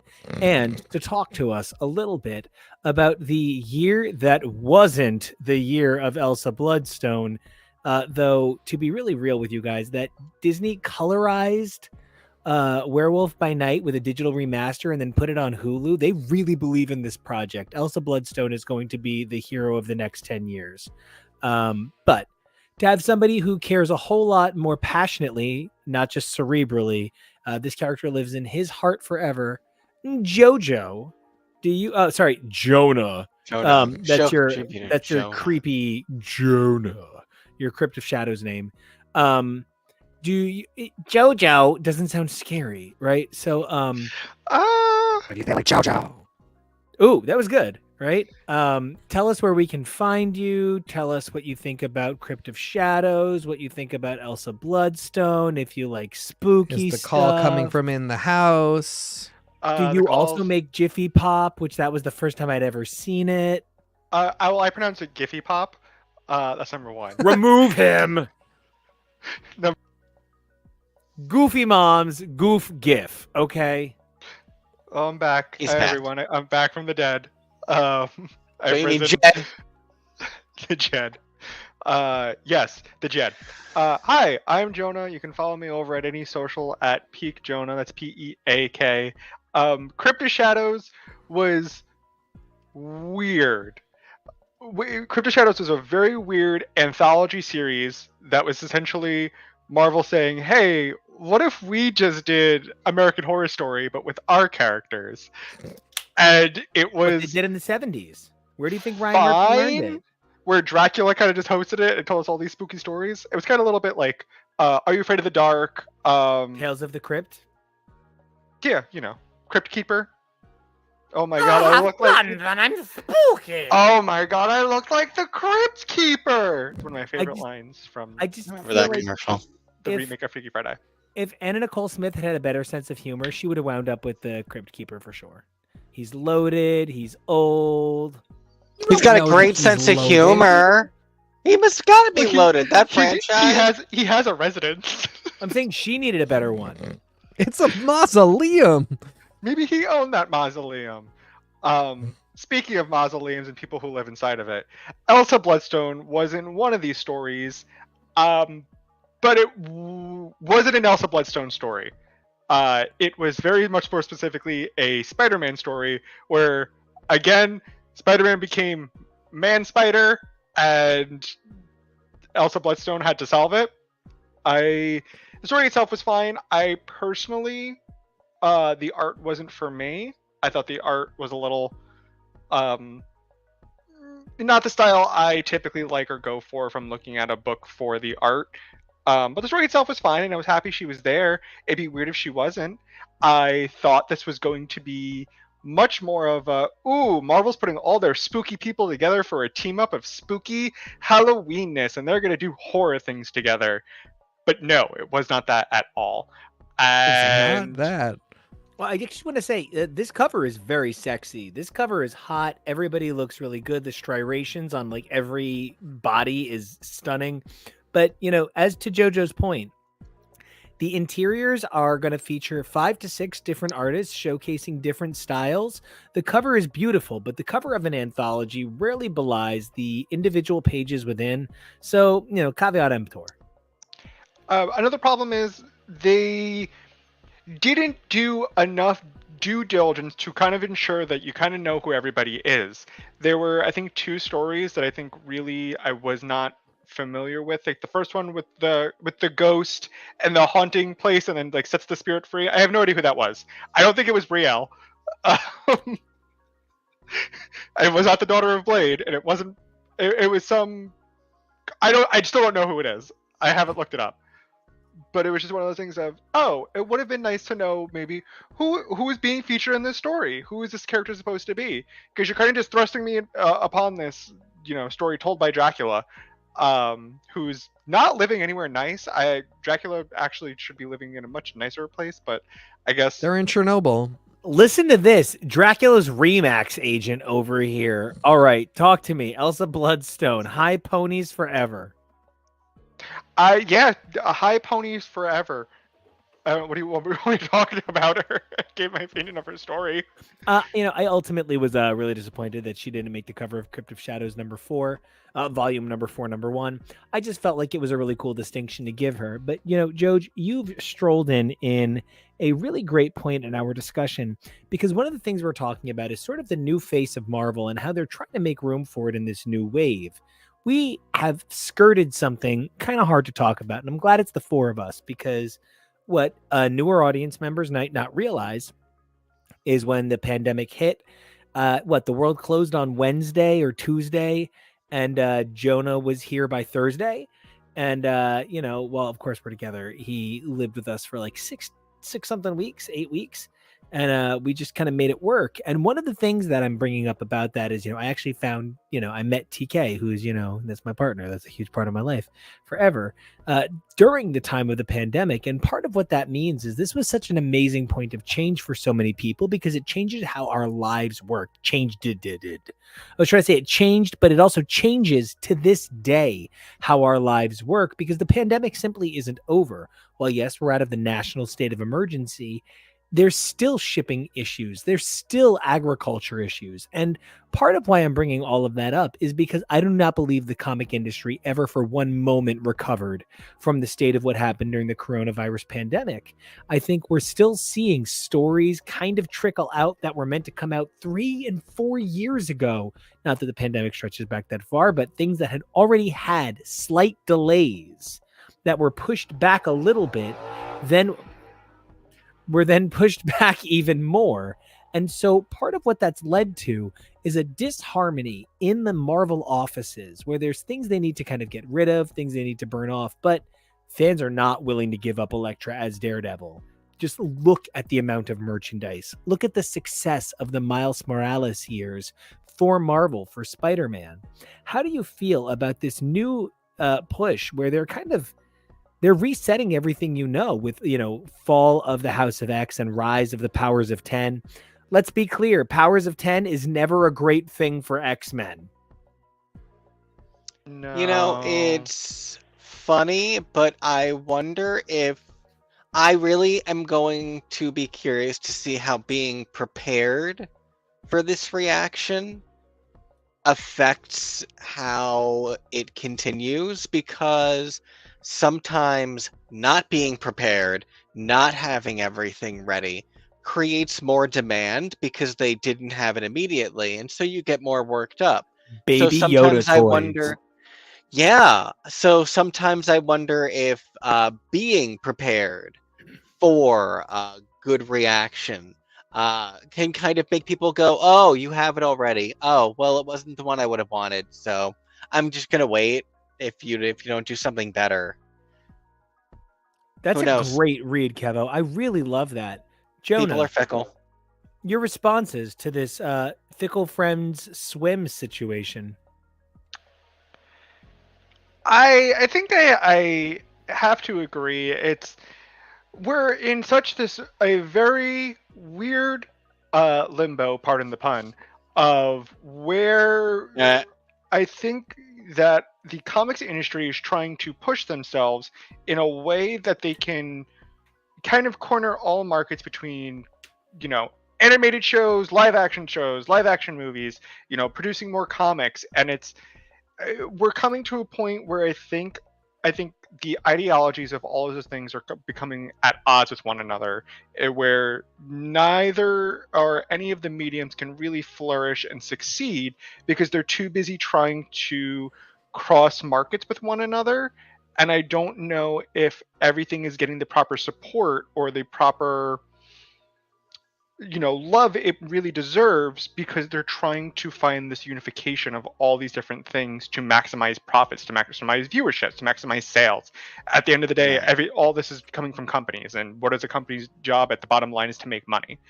And I feel like the art in general art is suffering from this, trying to milk as much as they can.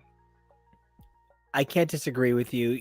I feel kind of torn because, like, when I say I have close personal friends writing, major 2, I guess it's major 5 these days, books at the moment. Yeah. So does it feel kind of like it's tough because I know these people and like I talk with them and they say to me, oh, this was not what I'd wanted it to be. I'd pitched this character. It was meant to be different. The situation is so rough because we're in a position where we're asked to continuously suspend how we feel about a topic to enable the company to have all of the room it needs to develop the idea completely. With something like Elsa Bloodstone, she was, it's so hard to talk about Warren Ellis, but let's say a problematic psycho genius's idea of how to save cheesecake. And I don't know, writers, artists, they just really loved Elsa Bloodstone. And while it's taken 20 plus years, she's happened. At the same time, you can't make something like an Elsa Bloodstone happen. You had to already know who Ulysses Bloodstone was to give a shit. And then once you did, you had to kind of attach to this new thing. Marvel is taking a big gamble with this new Punisher. I am uniquely attached to Frank Castle, right? I don't know. It's weird to talk about. I love how problematic Frank Castle is because I love to hate him. Notice how I keep not being like, I'm a big Punisher fan. I love Frank Castle. If you've never read it, please do yourself the favor of reading Welcome Back, Frank. It's just 12 of the greatest issues of Marvel Comics of all time. Every problematic, horrifying, anti-gay moment of them, really. And, Garth Ennis has apologized for so many of the mistakes he's made over the years and said if he could write them better, he would. The Punisher is not what is interesting about the Punisher. Frank Castle is what is interesting about the Punisher. Oh my God! I'm gonna buy it. And that's because I have every Punisher #1 kind of ever published. And I have a lot of feelings about this because where Punisher was left off, Jonah, I asked you to come along on that journey with me. I asked you to just read some one-shots of where Punisher is now. Magic Punisher. TK, I asked you to do more than that. I asked you to surrender your thoughts as a woke, intelligent, evolved, queer person who is of minority status outside of just your queerness, which sort of puts you at odds with everything Punisher stands for. I resent this character. I hate this thing. I don't want this to exist. But you know what? Thank you, because now Frank Castle can get a new fucking name, and he'll never have to be Punisher again. He can be Otherworld Man, Weird World Man, whatever he's become. Demon Slayer. Wait. Fine. I love it. Guys, how do you feel about this new Punisher? I really clearly have a lot of feelings as a guy who has like 4 Punisher Omnibuy up on my shelf. Yeah, it's tough. I am now attached to Frank Castle as a model for everything that shouldn't happen. And I think I think the Aaron run did a really good job of showing you how you can have a run of a character who is not a villain in the way that, Red Skull is a villain, but who still you should never root for, and who deserves all of the bad things coming to him, and is like by that token, Yeah. please correct me where I may be misunderstanding so that I Sure. can adjust. Are you saying that maybe then Punisher is analogous to a young Apocalypse, or maybe is he more analogous to a young Magneto? I would not really say he is analogous to either one. Kevy, boot him from the show. It's Frank. The Punisher symbol represents everything that is wrong with vigilantism, and that it has been adopted by white supremacists, by people in authority who like to use excessive force, by people who think that they should be the law, is like one of the horrifying things to happen in comics. It's like the peak comics are horrible. We should get rid of them forever. Which I don't obviously feel like, but when I see a cop with a Punisher sticker, McCarthy over here. That's Sticker me. if you're lucky. When I see, the baseball cap, whatever it is, I think to myself, God, this is so wrong. They completely missed the message. They got it all wrong. And now if this character ever does anything positive or good or at the side of Captain America, all of those people say, see, that's a hero. And the Aaron Run dealt with on both sides. Exactly. And the Aaron Run dealt with a lot of that stuff and made it possible to still have this person be a main character, not be a protagonist, not be a good guy, and allow the reader to really think about what it means to do the things that Frank did. And I also just want to say it was really bold the way that they made Madonna one of the supporting characters. Do you remember, I really was Madonna hoping it being would be. I was hoping it would be Maria's book after. I'm. You know who I'm of course referring to. Oh, you're referring to the. I'm referring to Madonna's breathtaking role as the high priestess of the hand. A 900-year-old woman. It's the hands. That's how you can tell. You got to look at the hands. It's like a dream. God damn it, Nico. Can you unsee it now? It's all I can see. It really is It's there. perfect casting. That's a great character. Her and Akka, those two characters Yes. are two of the greatest things to ever happen. Well, to and here's Hand another moment where we ever. built up so much stuff about the hand that now nobody is using. I don't see this coming up in Saladin Ahmed's run. But he's not the only one. Other people can use the hand, but man, we did some cool hand mythology stuff between Daredevil and Punisher over the last couple of years, and where is it now? I just don't see it. I'm really worried that this dude is an attempt by Marvel to get back to the... Oh my God. It's Madonna. She's perfect. She's perfect. She's That's a model. What are you guys talking about? That's Yzma. Kill you mean Madonna. In the message where you sent this to me, you even added Madonna. Just in case you didn't know, Kevo, that's What was Madonna. happening? I just need to be clear. I saw Madonna on the Drown World Tour. I think that, until roughly Confessions on a Dance Floor, she is the greatest thing that ever happened to pop music we could ever hope for. She is everything. So when I say kill you hard Madonna, I mean Madonna could kill you hard. I think Madonna is eternal and immortal and the greatest thing that ever happened to pop music. No, Eternals are a different thing. You're funny. Yeah, she's one of them. That explains So her much. moral compass. Exactly. So I'm really worried this is an attempt by Marvel to, in some way, rehab the Punisher brand, and to have their cake and eat it too. Which, yes, is a stupid metaphor. Why would you have a cake if you can't eat it?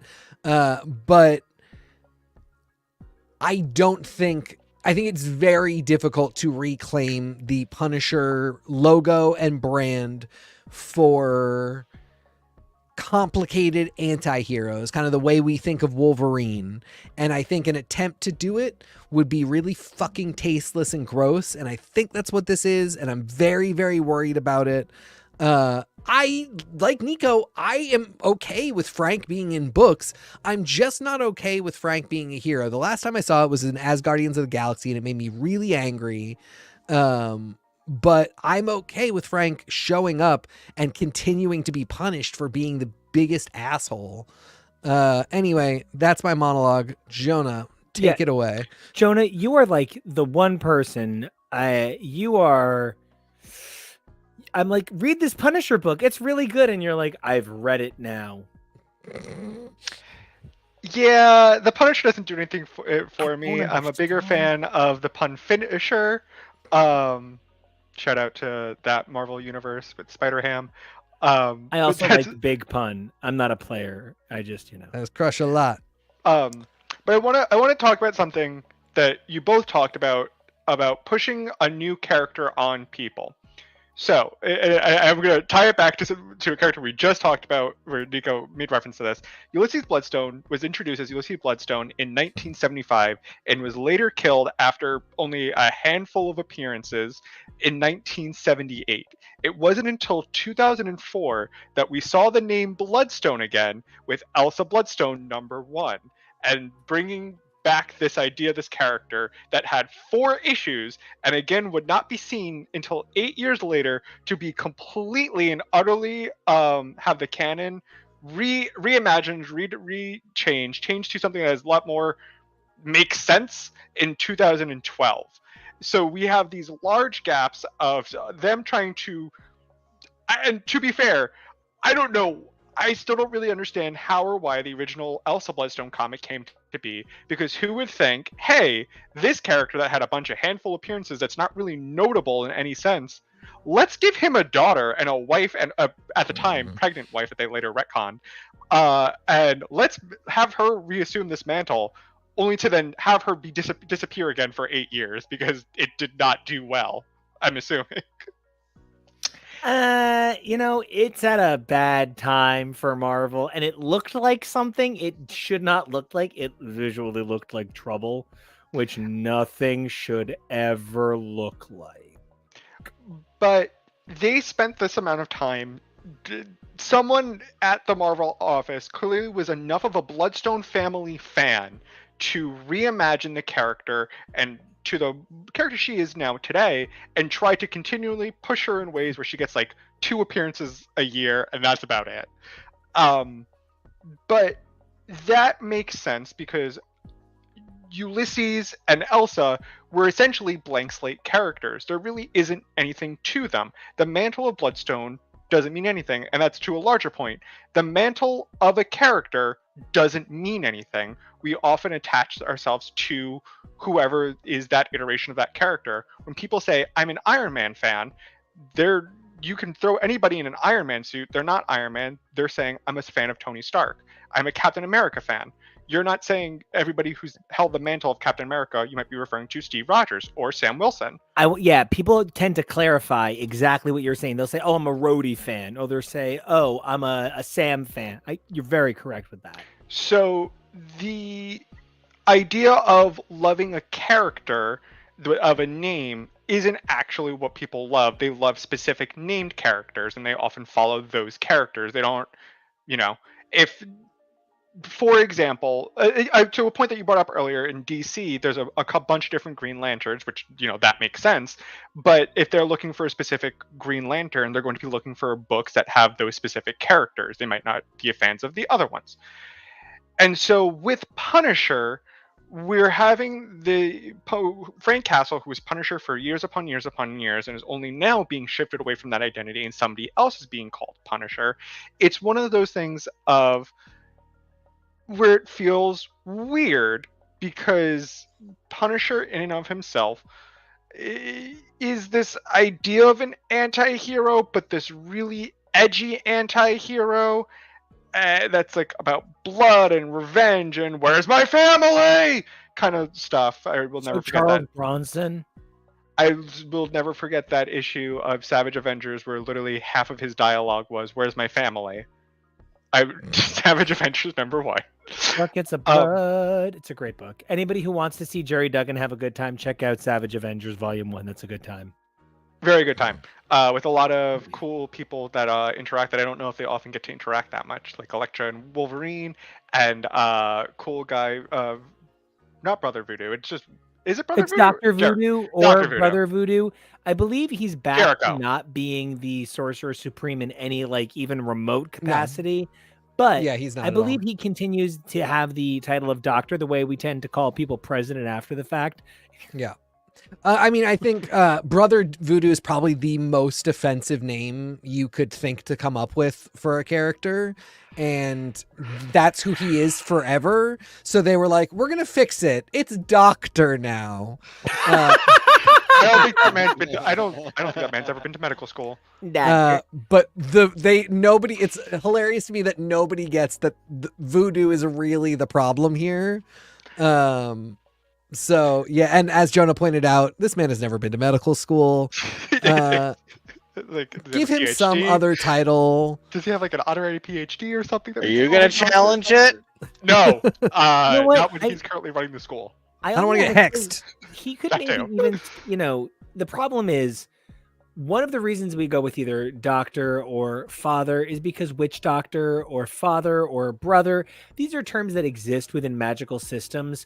I would love it if he was Captain Voodoo and we extol to him the quality of leadership held by anyone who uses captain as a qualifier in the Marvel universe, but I recognize how that system is so completely separate from what he represents. It would probably do Marvel some good to have a recognizable system of magical names that operates the same way Captain operates for people who function in superhero systems. But I'm also saying, like, oh my God, Doctor! Yeah, Doctor Strange. Doctor in that Druid, regard. Doctor Strange, Doctor Voodoo. I don't mind him being doctor. My problem is like hire a Haitian person or somebody who is attached to the world of the Yorubic descended practices that name comes from. Give him, you can do this in a 6-issue mini since I know you're not giving anybody more than that. But like Nyla Rosebeast came in with Steve Orlando to write that John Proudstar story because it deserved to have a native voice on it, but it was clear that it wouldn't make the most sense to have somebody who, is a professional wrestler, doesn't write comics full time, to be producing that, partnership.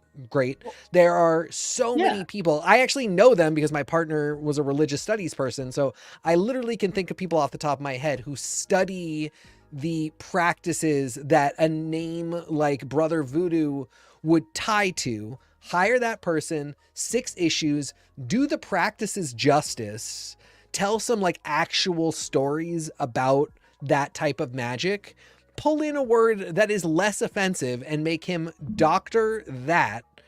Doctor I'm totally fine with. I'm even fine with Voodoo. There was recently a book at Vertigo, and by recently, it's 15 years ago. I'm an old man. Let me have this. Called Dominique Laveau, Voodoo Child, written by a writer named Selwyn Hines, who has all of the credentials it takes to write this. Yeah. And it's 7 issues of exactly what you're talking about. Yeah.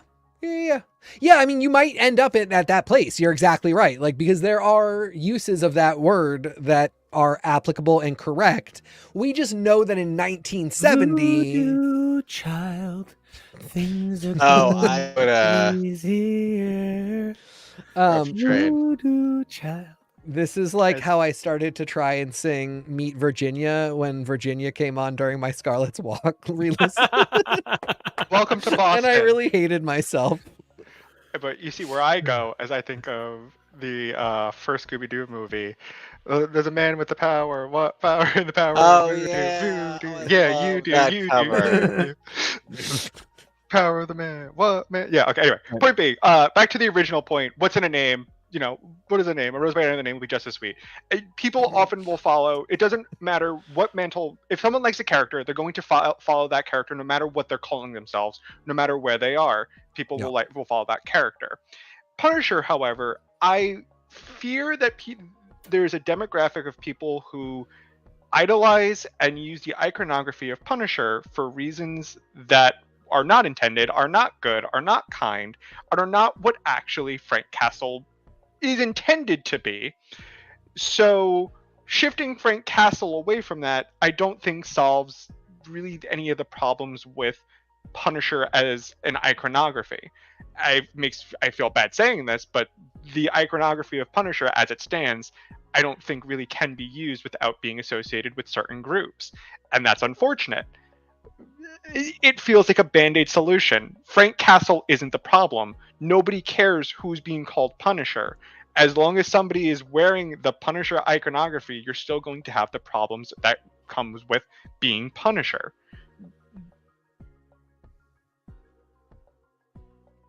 I'm so sorry. My Google buzzed me, and it was like major news alert. And so I looked, and it was something silly in Broadway. It's just that Annie announced a new national tour, and I was excited to tell Thank God. Oh God, I've been so worried about that all week. I got so distracted. Sun I'm will like, come out why are you tomorrow. telling me? Not you know, you, Bear. Jonah, I think you're right. Like, I completely agree as well. But that again goes to what I loved about the Aaron run, which is it's not that you can't use the Brandon iconography. It's that you always now have to use it in a very specific way. A And mindful way. And you can see that Marvel hates that.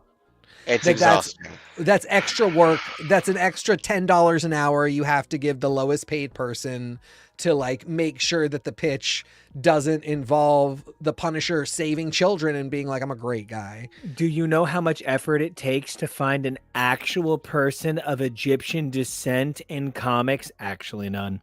But do you know how hard it is to then onboard them and hire them? No harder than any other person who can possibly speak to the experience of being Egyptian or maybe Coptic.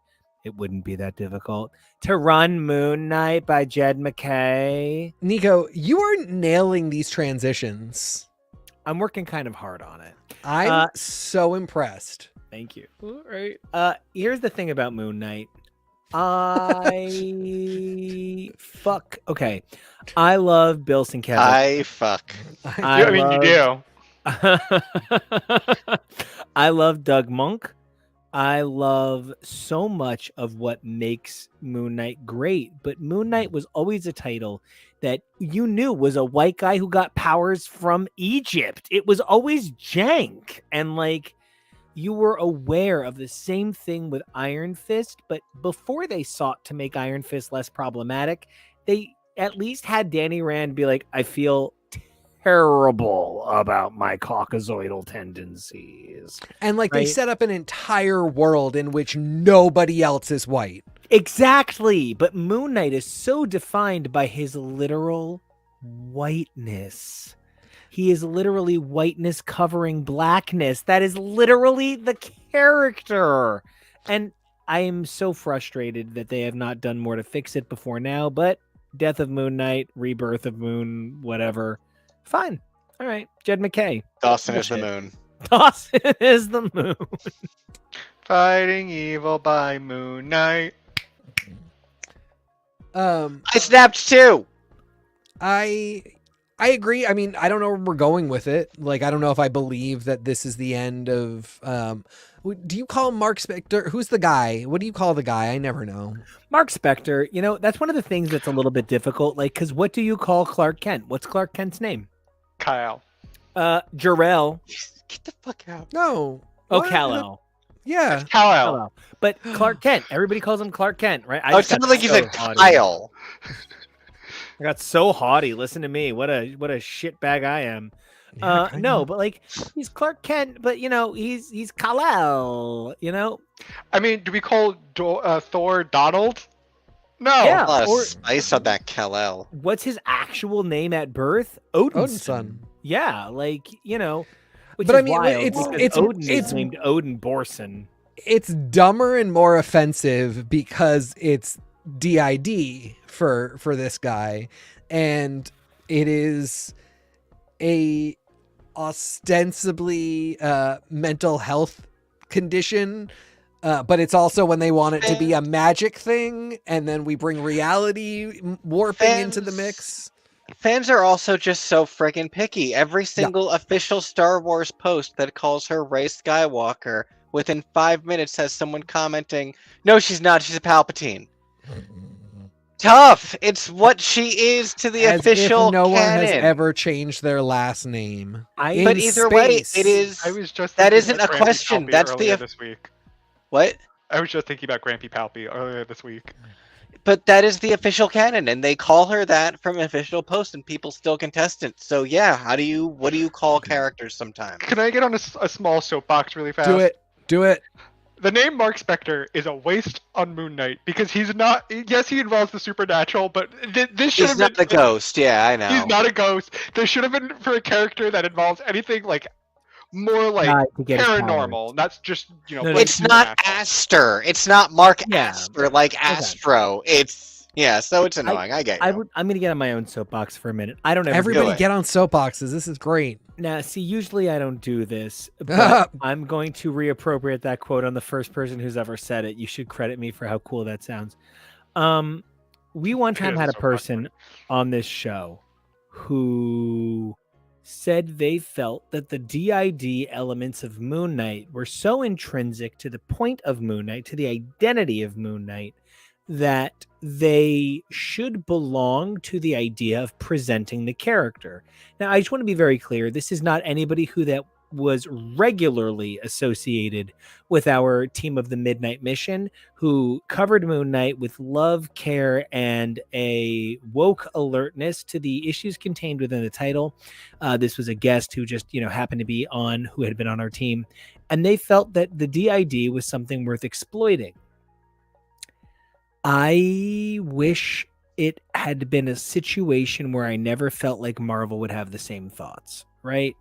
When somebody who's 25 and has not experienced the traditional symptoms of mental illness associated with DID and has never been either medicated or treated, has never experienced the stigma of having, perhaps a traditional mental health scape, you definitely don't have the appreciation for how something like that could sound. Now, I chose to keep it in because the other four people in the conversation rode him like a donkey person until he took back every second of what he said. I'm talking about this really carefully because that person in that moment at 25 years old experienced an awareness, apologized, and walked it back. I fear that what I've experienced when we talk about Marvel discussing DID in the form of Moon Knight is a brazen determinants to make the things that exist stand. It's not a certainty of apology, but rather a command of futurism. Well, see, this is what it was in the past. So here's where we're going. We're going to kill him. See, we're going to kill him and we're going to bring him back. But we're going to bring him back basically the same because you've already seen a very popular, very handsome actor who is by his nature and his political alliances woke, right? So they're banking on you using Oscar Isaac as a sort of benchmark for Moon Knight in so many ways that they can sort of attach this Death of Moon Knight event to all of the past mistakes that mark a character like Moon Knight, a white character who possesses an Egyptian mantle, a character of multiple faiths where the faiths themselves are often conflicting, and the only way he can be of these multiple faiths, which are conflicting, is to have this mental illness, which is written as though it is a plot device. It's definitely a hard discussion as somebody who is bipolar to hand wave this so readily, but I think the better thing for Marvel to do, in where we said, retire Frank Castle, they really should put a person of color in the role of Moon Knight. If they can do something with that of the appropriate cultural sensitivities, if they can do something with that, I'm really excited to see the future of this character. Otherwise, I am so checked out. It is a library book. Well, and they did bring that dude in who's the other fist of Khonshu. Brilliant idea.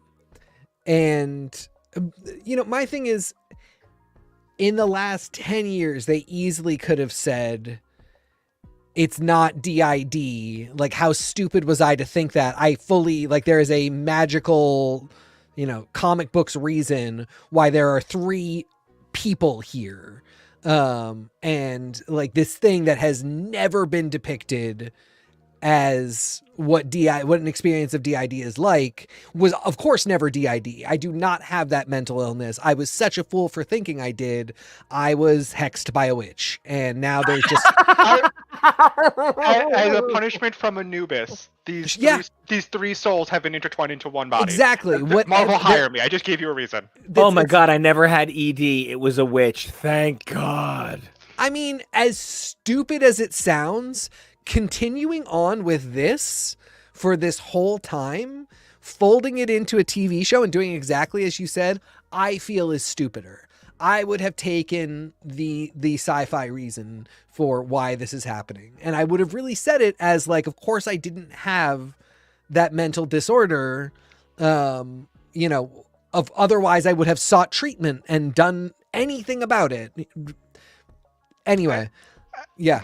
I was just going to say, I think that wherein lies just the problem of Moon Knight himself is because you used a specific, real, identifiable mental illness of DID, you're now putting this character as, well, this is representation whether you want it to be or not. You're putting forward this character stating this character has DID, but if they don't, present the symptoms, they're not doing anything within the realms of groundedness of reality regarding this disorder, that becomes a problem. And it's like you said, TK, it's Marvel. This is a comic book. This is not real. You can give whatever reason you want. Change it however you want. This is our universe, our book, and not yours. We'll do it how we want it. That justification works for walking it back and retconning in a way so that we don't have these associations with Mark and this character and all these different conflicting and problems that come with it. It's that works for when it's for that, but when you say this is our universe, this is how we're doing it, no, he has DID, it really makes it hard for me to really want to read the character, because I know that there's just a slew of problems that come along with, again, nobody's fault, and these could be great issues, great stories. It just becomes a little bit hard for me to really want to read if they're not going to be doing their due diligence to make sure everything is proper, 100%. And now I think the problem is we're doing this series, and like so many other things, I don't know what to expect here. I don't know if we are actually losing Mark Spector as we should, and if we are putting somebody tied to the culture that this story comes out of into that role, which would be great if we did, except for we just did this with Iron Fist. And where is this character? This character who, again, Alyssa Wong, one of the champions at Marvel. I really think one of the writers that I'm just so excited by. They did a fantastic run with over a series of books, transitioning the character Swordmaster into Iron Fist. We got our last view of that in a Judgment Day tie-in, and now what a nothing. thing to say. Yeah, right.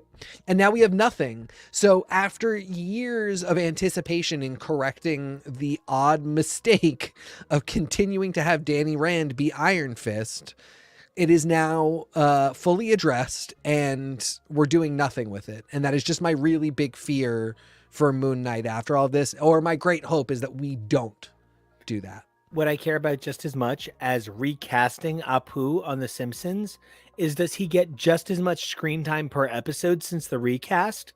Or is he now seeing way less screen time, that he is no longer Hank Azaria, despite the character having never been Hank Azaria, famous actor on The Simpsons? Mm-hmm. So I will be fascinated to see all of that. And I'm going to jump us forward to our next topic. Moon Knight, Black, White, and Blood #1 had a story by John Hickman, and John Hickman has been launching Gods Forever. There's not really much more to say about it. We have been talking about Gods on this show for a zillion, trillion, billion years because it just feels like it's never coming out. And now Ultimate Invasion is still going, and then there's Ultimate Invasion into Ultimate Universe into Ultimate Spider-Man. Into Ultimate Spider-Man. We currently don't know that it's not going to be a new Peter Parker. Yeah. We don't know anything. I am really not sure how I feel about the Ultimate Universe by Hickman revitalizing. I don't know. I'm definitely down to read the Ultimate Universe now. I guess I don't have a choice, but Jonah.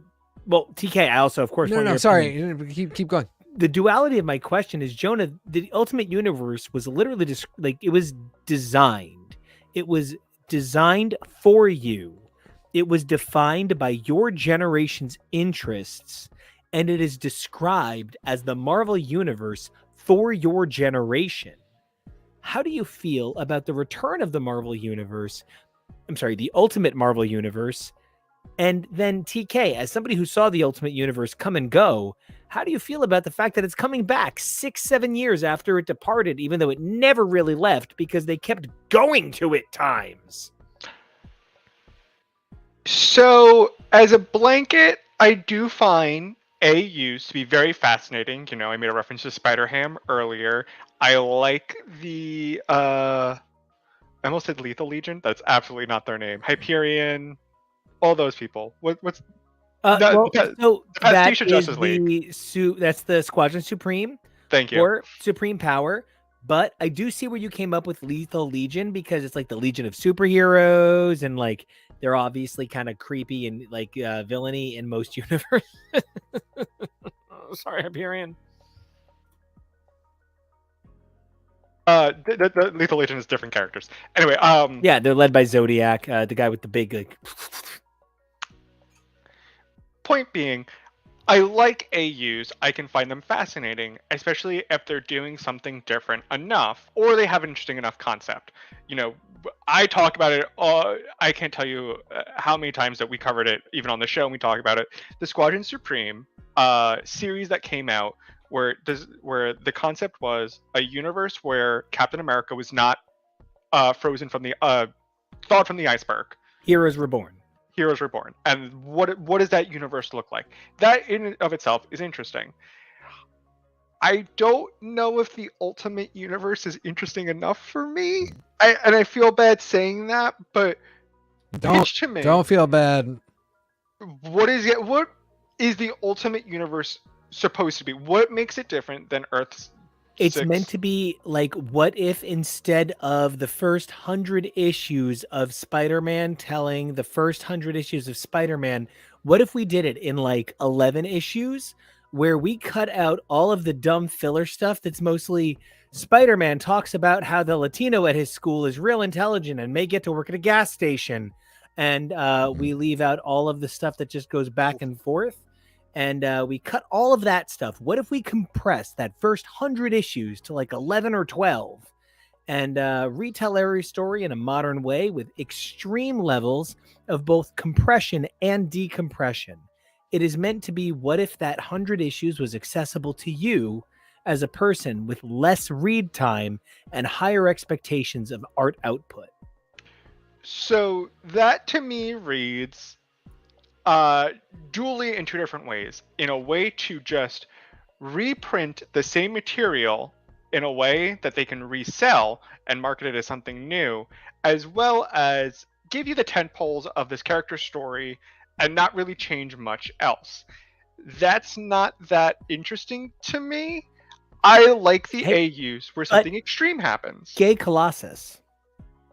That is almost enough to get me on board. Yeah, you know what? Gay Colossus, that's where it's at. It also had the greatest romance of all time. What Kitty and what Peter? No, Scarlet Witch and Quicksilver. That's the one. Oh my God, yeah. It was beautiful. It Just also never had, seen. It had Hank Pym spraying a miniaturized wasp with insecticide and then putting a dome over her head. Oh, you love talking about that. That happened in our favorite. universe too, but they just didn't show us. It has one of my favorite things ever, which is Captain America punching somebody in the head and then saying, "The A doesn't stand for France." For France.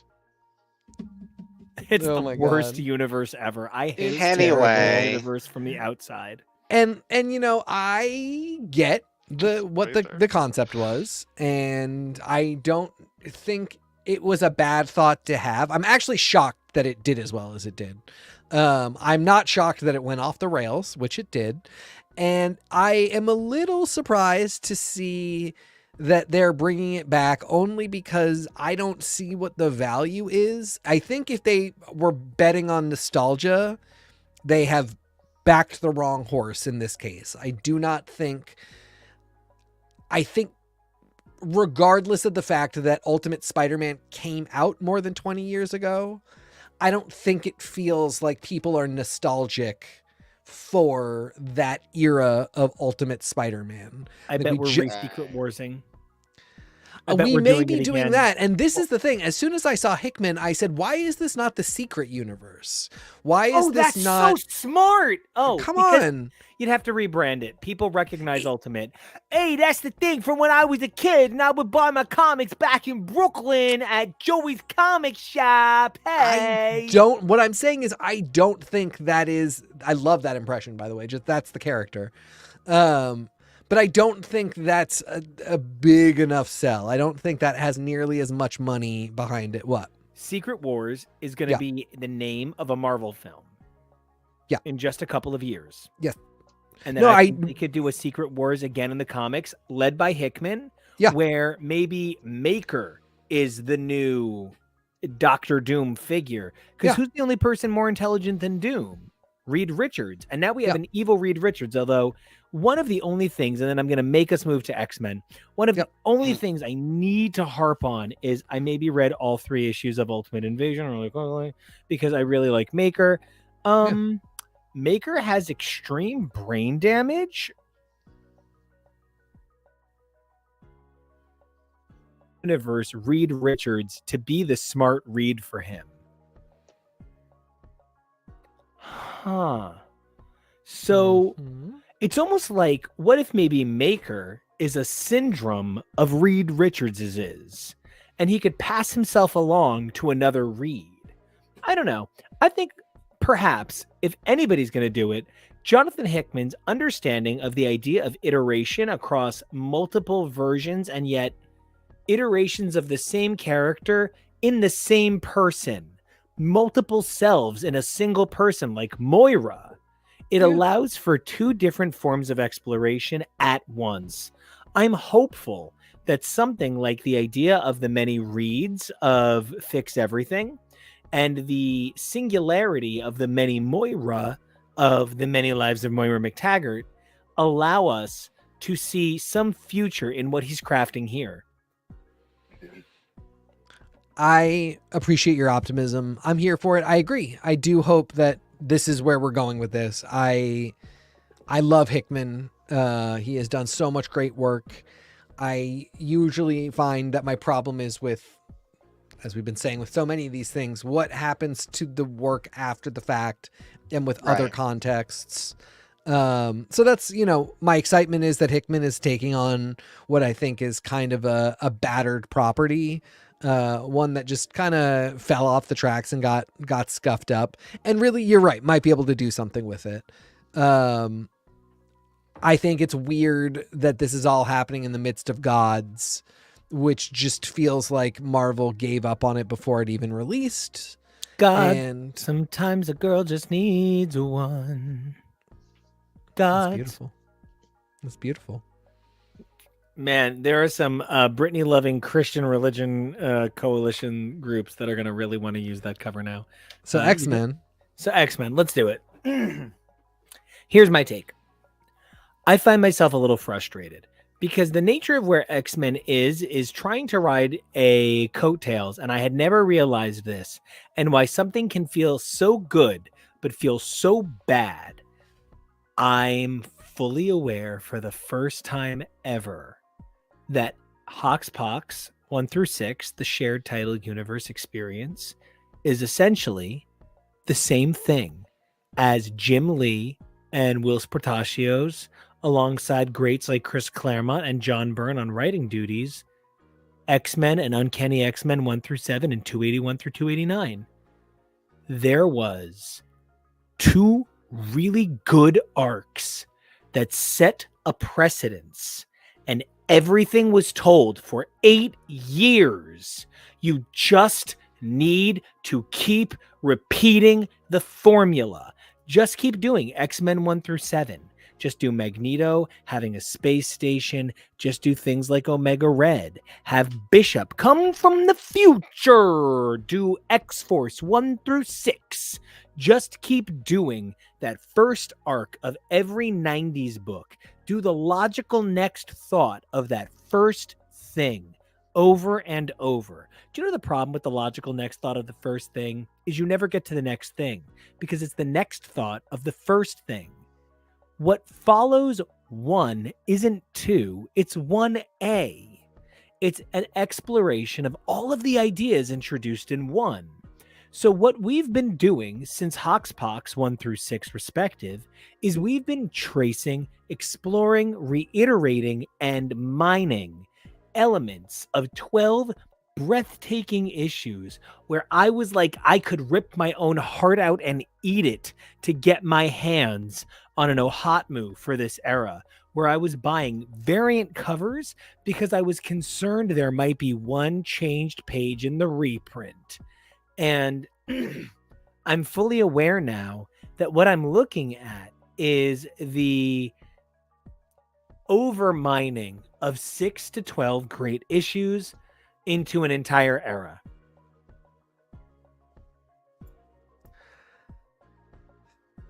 I'm not 100% sure I see it that way, because I do think that there was the setup of the era was such that it was designed to then give us a new culture to explore, a new country to explore. And I think my problem is actually in a lot of ways almost the opposite. It's that we never really actually explored so much of what was given as a possibility. Hoxpox setting up so much in terms of the idea of a mutant nation. Well, that's what I mean. Like, it's I think I'm now seeing I'm just coming around it from the other side. It's literally exploration take the long way around of the ideas of issue 1. Yeah. It's not really the exploration of what should be issue 7. Yeah. It's like, hey, let's do 1B. Let's do 2B. Yeah.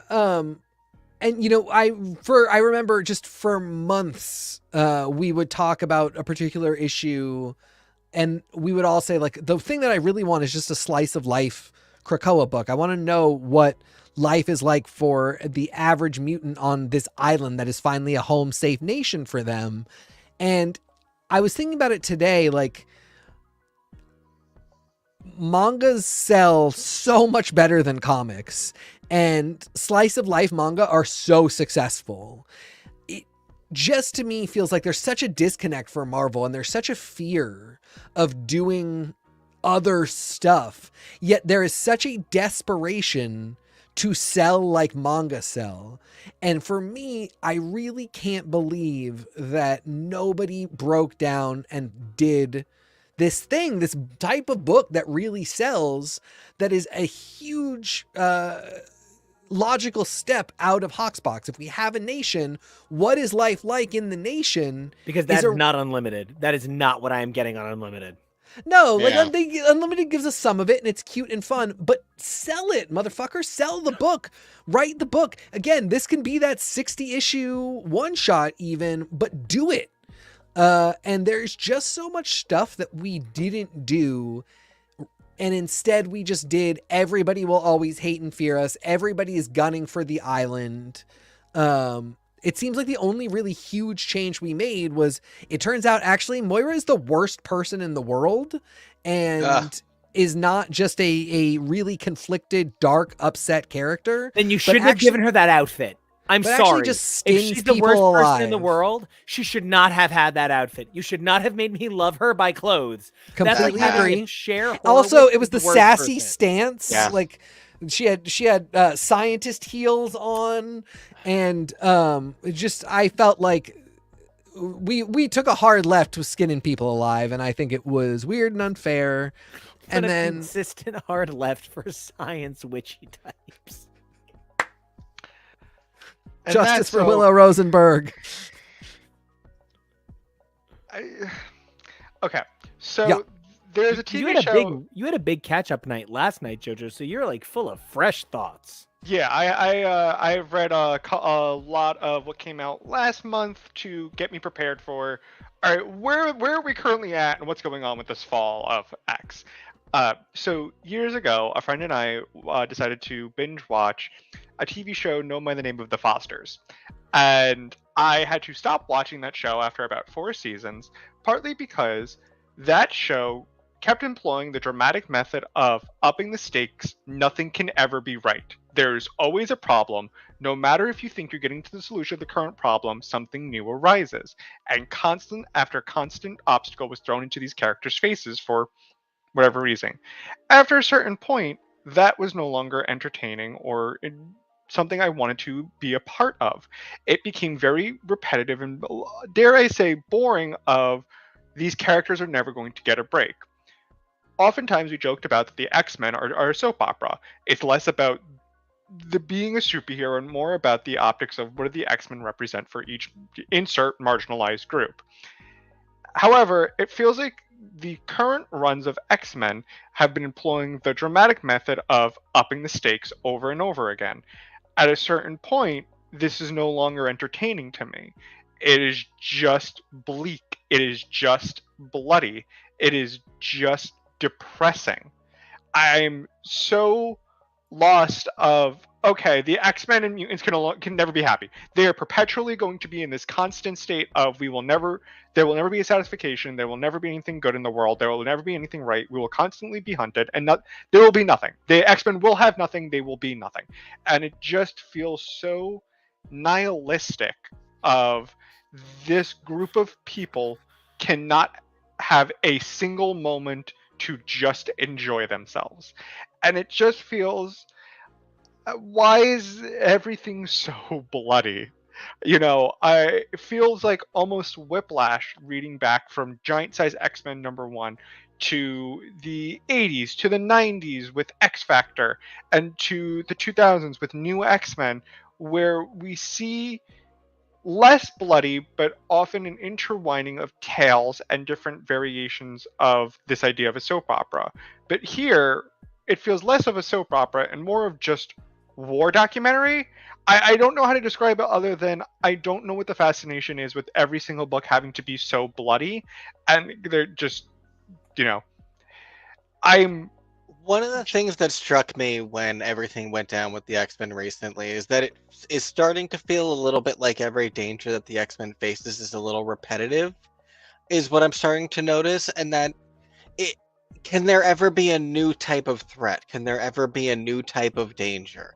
That's what's really striking me personally the most, is that I wish it wasn't the same sort of threats over and over again. It's not even that there can't be danger, because it's an action adventure comic. Bicycles. Yeah, I don't even know. Trying to come up with a new Whatever. threat. But yeah, even flying bicycles would be something new that isn't the same exact type of mutant persecution story. Kevo, on exactly what you're saying, amazing artist and fan and contributor Taryn Enigma says, I need to catch up massively. You're fine. But these releasing titles make me think of them as being victims instead of heroes. Where do they fit in within their world? They're doomed for this repetitive conflict. I can't help but agree. And love that. Thank you, Ting. Part of it for me is I think back on, when you're like a kid and you hear a lyric and you're like, no one's ever said anything as smart as that. And then actually, as you continue to grow up, a couple of them kind of like hang in there. Ultimately, are you Johnny Ray? Who wants to know? Not poet Just laureate didn't do material, but right. Reruns all become our history, right? Good job, Johnny Resnick. I can't help but think that if I were to say to Jonah, I think something you would love is Peter David's second attempt at X Factor that followed the Madrox run. Madrox was a 5-issue, 1-volume miniseries that came out in Marvel Knights 2003-ish, and then in 2005, 2006, when the decimation occurred, and X Factor relaunched under Peter David and Ryan Sook. And then I forget who it transitioned to shortly after Ryan Sook had some trouble with deadlines, but that happened. You would need to be told, Jonah, that all of these characters are reacting to a massive depowering. But I feel like then, what if you wanted to do an Excalibur read? You would get to a point in New Excalibur where everybody's reacting to a massive depowering. Or in Uncanny, in X-Men, there isn't a title where you'd be free of that reaction. And as a response, I think, yeah, you know what, when I think about it, reruns all become our history in as far as we're going to dial into these eras and we're going to say things like, oh, right, this was the decimation era. This is when people were depowered. So when you see that little banner or you hear the phrase decimation, it means depowering. I feel like the Krakoan era had the potential to be something as redefining as the New Avengers was under Bendis's pen for the Avengers franchise, where we've never really reverted back to that classic identity of the Avengers that existed prior, the last major run being Busiek and Perez, though I know for sure Jeff Johns and Chuck Austin would both pen semi-lengthy runs between the Busiek and Bendis runs, right? So what I'm trying to say is, if this is the end of the Krakoan era, if they're not just forming Okara on Mars and also going back to the mansion, so it's both the fall and the rise at the same time and everything's bad but good, you know, if this isn't, I'm happy, I'm sad, I'm happy, I'm sad, right? If this isn't that, I'm going to look back at the era of Krakoa and think, you guys fucking fumbled the barrel. Right, which is not me slurring my words. It's a Happy Endings quote. You guys fumbled the ball. The reality is this had all of the gold mine money making power of its own franchise. It didn't need to be X-Men to succeed with this idea. This notion could have been a powerhouse at Image, could have put Dark Horse back on the map, and could have been the first time Boom ever had a major competitive title outside of an IP. Yet it was given to X-Men because John Hickman envisioned it for X-Men when he first came up with it. The balance there becomes, you guys could have made this the very it. And instead, it could just be a footnote in the X-Men's very long history. TK, you talk about the decimation like it's the worst thing ever done to your entire body ever. And this could be that to you. I would love to know how you guys feel about if this is the end of the Krakoan era with things like the all-new X-Men. That's the fucking Teen X-Men. That's Teen X-Men coming back. That's original.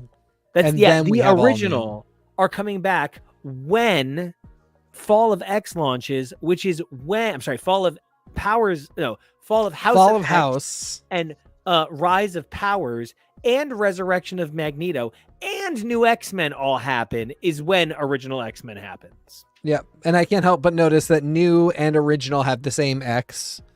So What about Extra Crispy?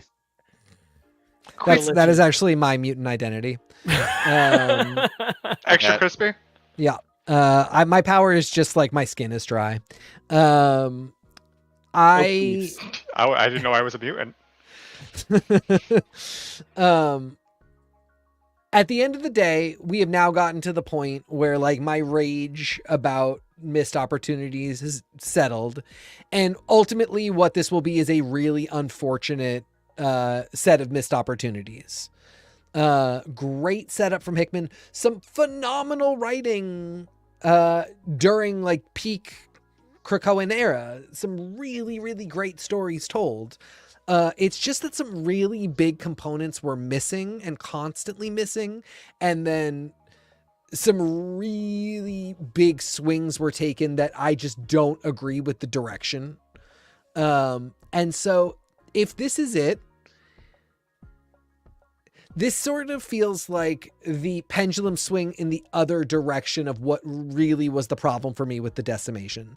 The decimation was about Marvel Studios and Marvel, the movie making entity, not having the rights to the X-Men and wanting to minimize them so that they could use IP that they had rights to and put those into movies that were set to make $1 billion.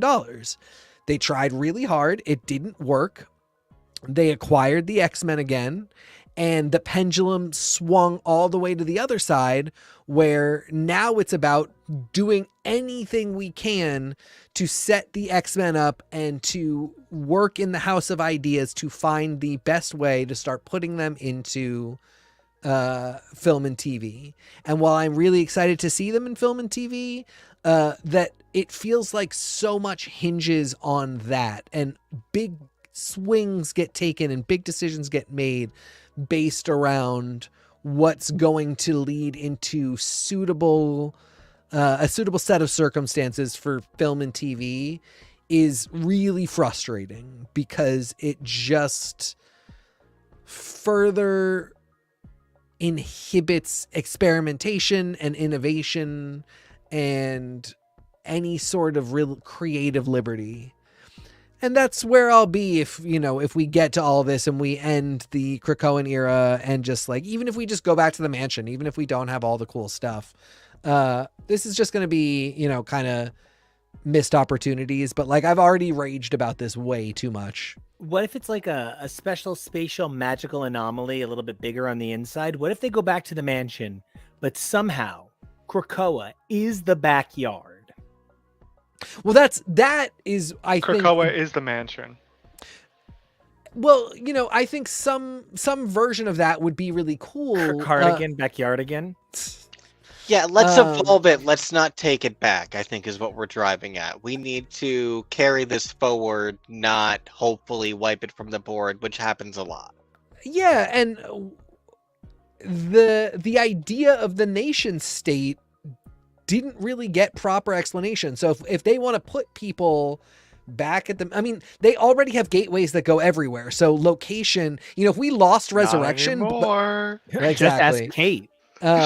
If we lost Resurrection but kept the gateways and mutants just kind of had their nation everywhere, I think that would be really cool too. But the idea of a minority people getting a chance to be amongst their own people in spaces that feel safe, that to me was always the promise and I interest thought you were of going to say Krakoa. in space, and it also would have been true.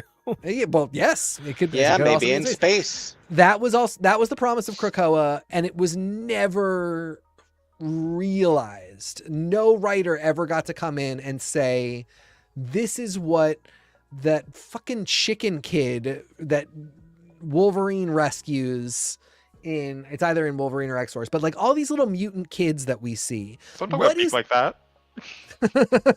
Tito is buff. Yeah, and those kids are about to grow up soon, it. But what is life like just for kids? What is life like for somebody whose power is not a fighting power, but who was teased relentlessly and bullied relentlessly living in America, to now go to this place where, as Professor Xavier says, welcome home, Jean. And we've been asking these questions for 60 years. Hi, Yeah. my power is sodium. I just make things salty. I don't really do much in battle. I just make things, salty. My favorite mutant is from 2099. He's just a dude who generates bubbles. Oh boy. My guy's name is Brian. His skin tastes like a pickle. So I have a point I need to make. Yeah. At the very beginning of Hox Pox, and in the very first couple of issues that trickled out afterwards, we are constantly being told by everybody in the world around us, Krakoa is a paradise, and we have yet to ever see Krakoa as a paradise. No, there's that one panel where Wolverine looks happy about kids or whatever. That's the same one that I was talking about earlier. The one panel where Wolverine is solo surfing and then somebody steals a baby. That did happen. But we are constantly being told everywhere, Krakoa is this paradise for mutants. And I have, outside of maybe panels, there has yet to be somebody to actually show me what a paradise this is actually supposed to be. Every single X-Men title, there is a problem. There is this threat. There is an obstacle. Never once has somebody actually thought to say, hey, we keep saying this is a paradise. Can we show it's a paradise? No, you can't, because this goes along to something you talked about earlier, TK, that Marvel, wherever it's coming from within the Marvel offices, has this bottom line and idea that something like a slice of life, something where there aren't actual stakes, where you're just following this mundane life of these mutants that don't have extraordinary or cool powers, is not going to make money. They have this idea that that's boring, it's not going to sell, it's going to flop, and that we can't do this, we cannot try, it's too big of a risk, it'll never work. And then you look Check out YouTube and TikTok. That is a bunch of talentless people making lots of money. Nah. Hi guys, check out our channel. Don't forget to like and subscribe. hit that notification bell, ding. But it's almost as if there's this fundamental, as if the idea of following the mundane of literally an entire issue of the X-Men playing baseball is somehow the antithesis and going to ruin this brand and it will not sell. And it's just one of those things of, what are we doing then? If we're going to rehash the same theme over and over again, no matter what, after a certain point, does it not just bear repeating? How many times can this be done to the X-Men? Truly, how many times can we face a mutant massacre where literally we just kill all these mutants? They're not dead. They're somewhere. Gambit. Exodus is, leading them through the desert because we need another Moses reference. I do not understand. After a certain point, what are we doing? If we're going to get rid of Krakoa, then what was the point in the first place? I feel I don't feel bad saying that. I genuinely mean it. What was the point of allowing Jonathan Hickman to create the Krakoan era if we're just going to walk it back very quickly after it started, and then just kind of almost even pretend it doesn't even exist? I mean, Hickman wanted it to end after a year. He wanted to move on to the next part of his story right away. And that could have been fine, actually. That could have been totally okay. But that we didn't end, but didn't do the type of stuff that Jonah is talking about. And like, Marvel, because I know you're listening and taking ideas from us, slice of life, it's possible to write conflict in a story that is not somebody trying to murder you, or like the world's going to end, or giant robots are here. Conflicts can be like a new settler to an island nation is trying to figure out where he wants to live, or what he's going to do for a job, or what it means. Diplomacy amongst people on like a neighborhood street, the same way people would have to with a government. What it means to, decide I'm going to actually leave my family that are not mutants, because although I love them, the idea of being in a homeland is more special to me than being with my family. That's all conflict. That's all stuff that like can drive a story and be interesting, but nobody punches anybody. And that's okay. Look at how much stuff you're releasing. Like, it's fine if one book, if 2 books even are that thing, but if no books are, then as Jonah said, what were we doing this whole time? Because I did love all of those books that were not that slice of life, but that we got nothing else, that we got no other structure, that we got nothing to remind us what we were here for. I don't know what to do with it now. And so because of that, I'm not really like, I feel no way about what's coming next. Because I can't invest again. Well, and can I actually even challenge your like, I can't? I don't know why you specifically had to feel that way about it, like Foghorn Leghorn would. But... and I was going to say Trinity the Tuck Taylor. Oh, excellent. They are 6 of one, half dozen of the other. Absolutely, both giant cocks. So I want to say that one of the things about the press release for the original X-Men that actually kind of frustrated me. Number one, I think Christos Gage is one of the gifts to modern comics that goes most unsung at Marvel. The guy can take any project that he's told to turn into something special and find the magic in it. The issues that I've read of him contributing to Dan Slott's Spider-Man are most of my favorite issues of Dan Slott's Spider-Man. And Yeah. his own work is incredible. He sometimes collaborates with his wife on like television scripts. The guy is amazing, and I'm a big fan of his. But that the press release for this book initially says, at the end of this multiverse spanning adventure pulled together by the Phoenix, one of these kids is gonna stay in the regular Marvel universe. Here's my guess. It'll probably be Beast.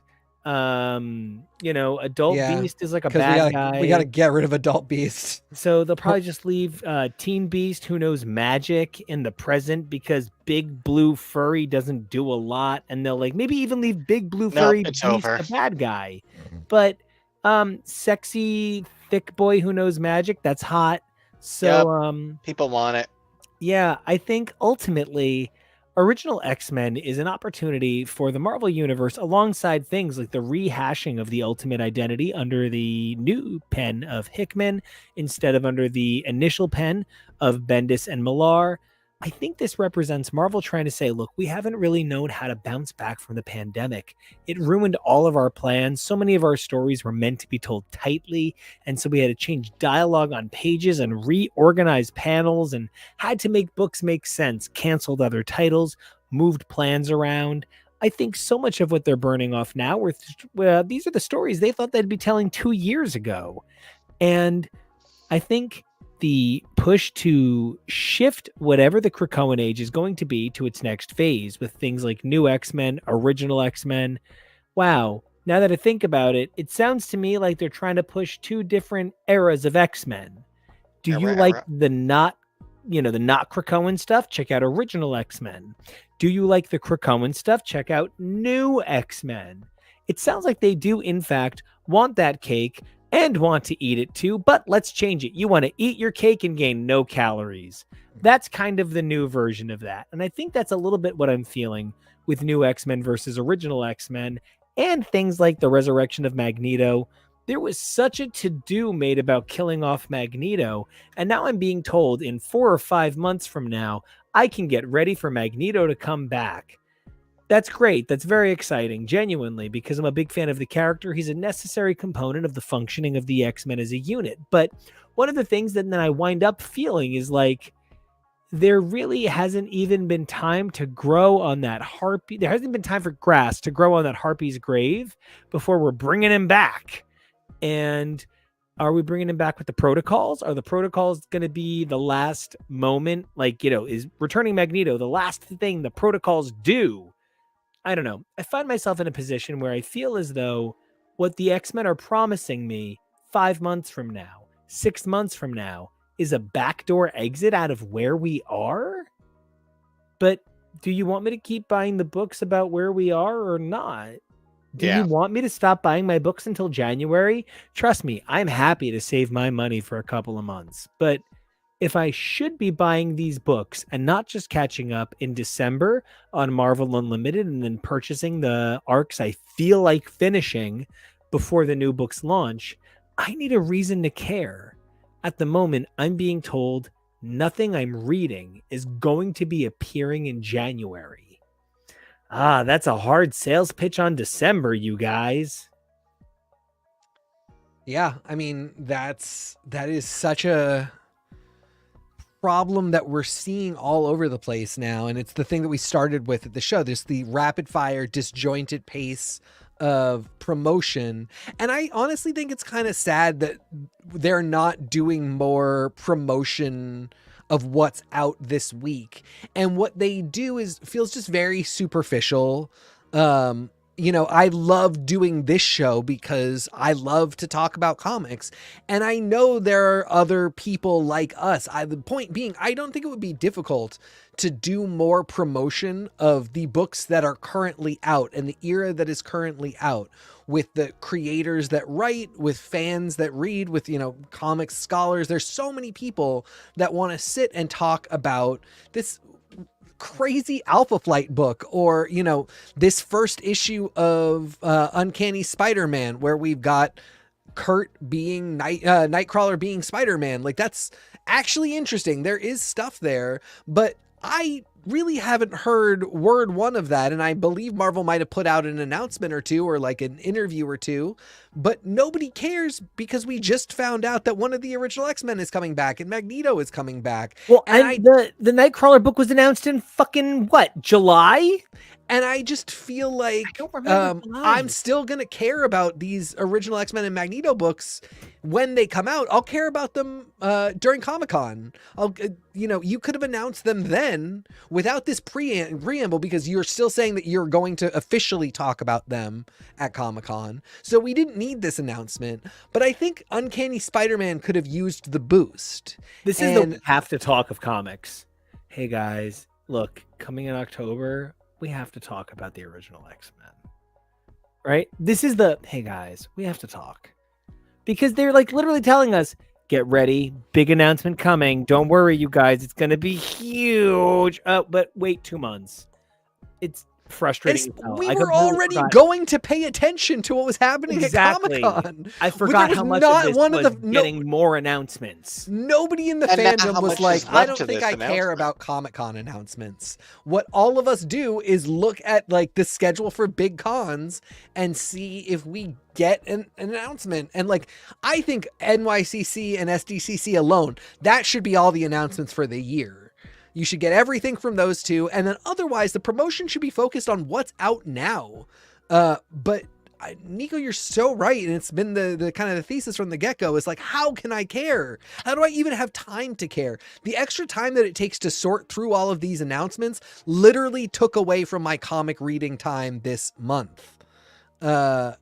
I don't know how Jonah manages to read comics when he's always trying to play Snap, or how you and I manage to read comics when we're always trying to play Marvel Contest of Champions. I'm actually kind of only barely making a joke. One of the things that I think has actually become a humongous problem for the comic market is that the announcements come out every day. Yeah. So Wednesday, I'm getting announcements about how great the books on Wednesday are. And then Thursday, I'm getting announcements about how great the books 6 months from now are going to be. I don't have time to enjoy my books on Wednesday. And then I'm told I have to play Marvel Strike Force. And then I'm told I have to play Marvel Snap. And then I'm told I have to play Marvel Contest of Champions. And I have to watch Loki. And I have to watch Ms. Marvel. And I have to watch What If. And I need to keep my eyes on all of the news about X-Men 97. And I should be going to Target to pick up the newest line of 50% off X-Men Legends figures. And I need to make sure that I don't forget about all of the amazing offerings over on Marvel Unlimited. I'm a manic person, but even that gave me like anxiety trying to follow. The nature of what it becomes to try and keep up with the books that are released, with books being released at such a pace.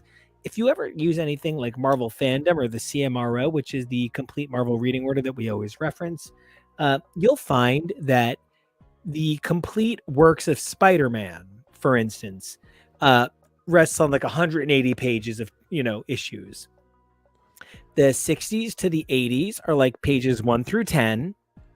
And then the 80s are pages like 10 through 12. You come to realize that so many more books come out each month than ever came out before. And so many of these books have B and C stories that the number of stories featuring these characters become exponentially greater each year. The nature of trying to homogenize all of that within a single line becomes so difficult, especially when you're trying to keep these things moving forward. How do you release 30 Spider-Man stories a month in September when you've already told me about 8 of the Spider-Man stories coming out in January? Preach. So, all right. Final thoughts. Kevo, you've sat here so patiently. Jonah, you've had so many wonderful perspectives, and I'm so grateful for all of them.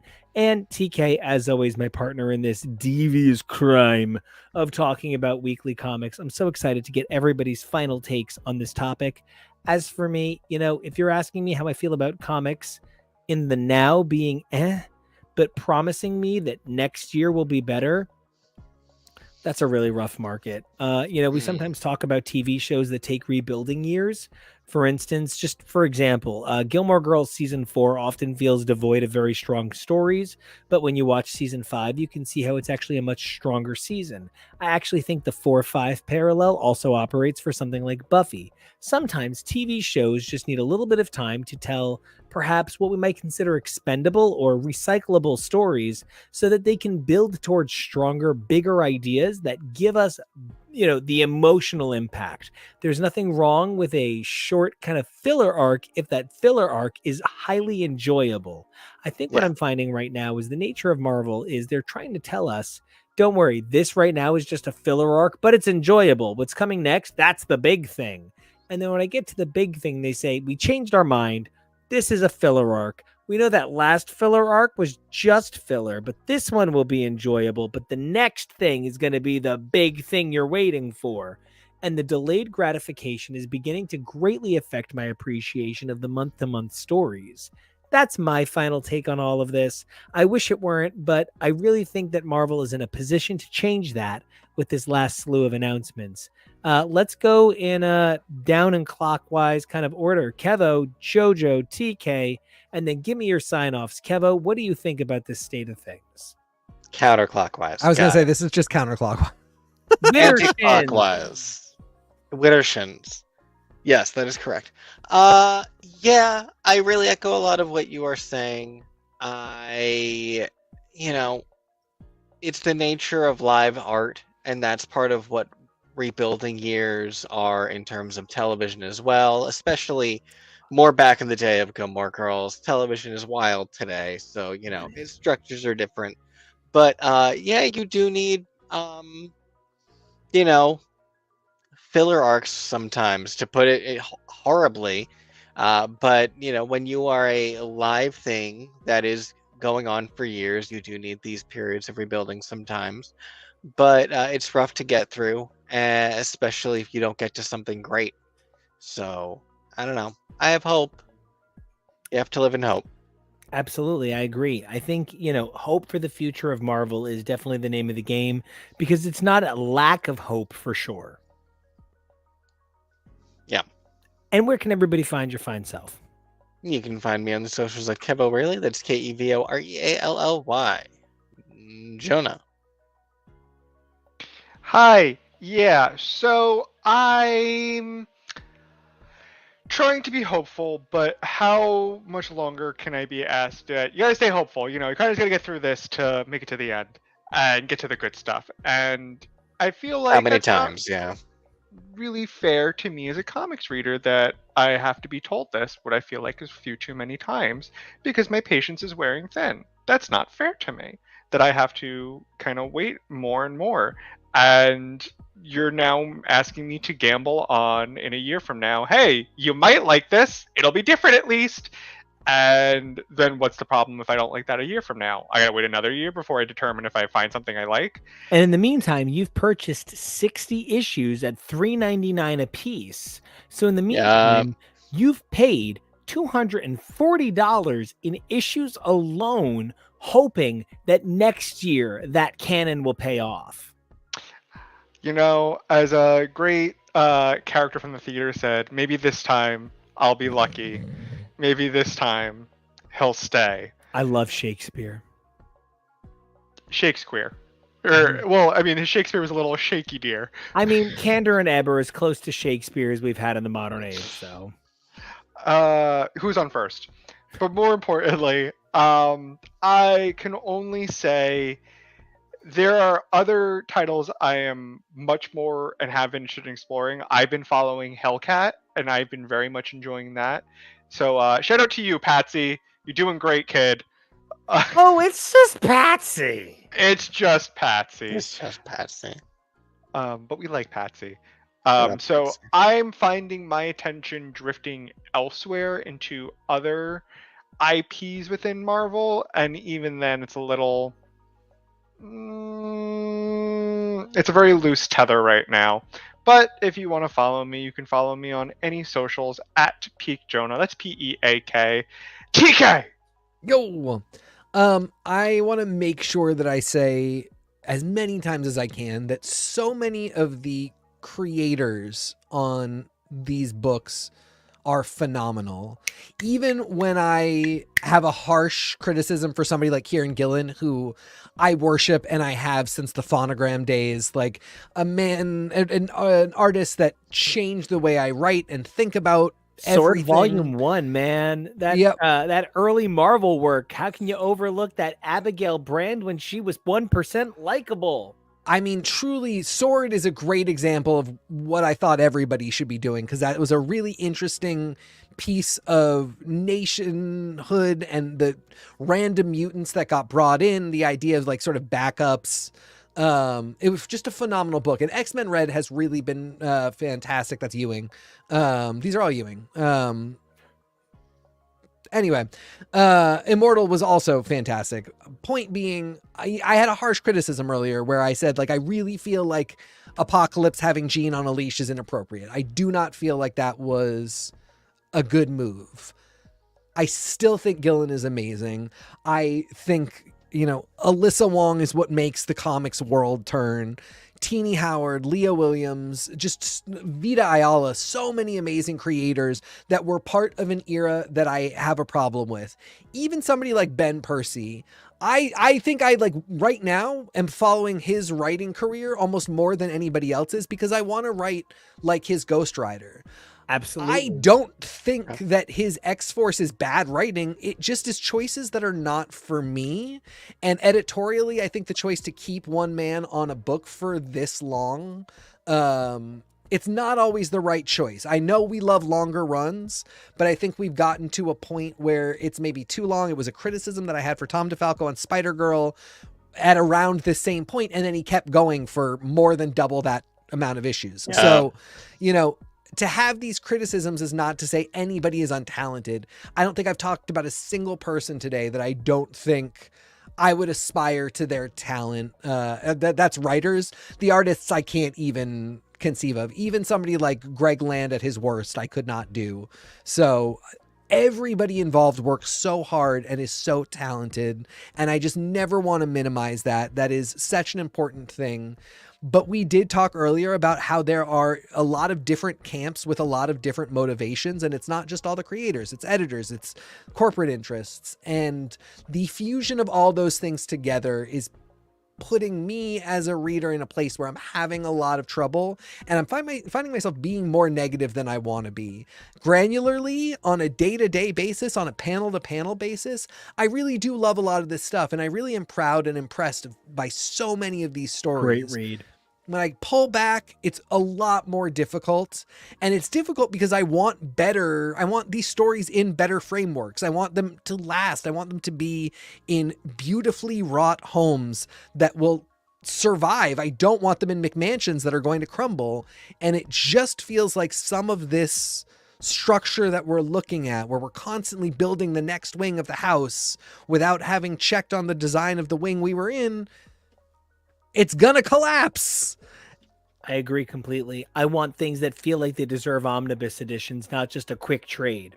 Yeah. So, I do want to be positive, and I do want to laud everybody involved for the hard work. Truly. I just want to encourage all of us to pull back, look at the bigger picture, to ask some hard questions, and to be willing to experiment more. That is one thing that I really want to take somebody to task for. I don't think it's writers and artists. I do think it's editorial and corporate. Experiment, do things outside the box. Like I said, manga's selling better, so think about it. There's a lot of stuff that people are willing to buy and pick up. And I mean, one of our big, man, this banged was a Marvel manga. It was Deadpool Samurai. So literally it could be manga. We have options here. So yeah, that's my long-winded sign off. If you want to talk to me more about this, you can find me at TK Elemental on all the socials. As for me, you guys can check me out on all of my socials at Nico Action. It's NicoAction. And if you like what you hear, you can check the show out in all of its many forms with all of its many hosts on all of its many socials at X's for Show. I also just want to say that Tasty Cake. Tasty Cake. I get it. Oh, that took me a minute. I'm like, cake. This happens to you every time. Oh, what a Yeah. sad story. I get comics from the 90s and 2000s to get rid of. I just couldn't keep up with it all.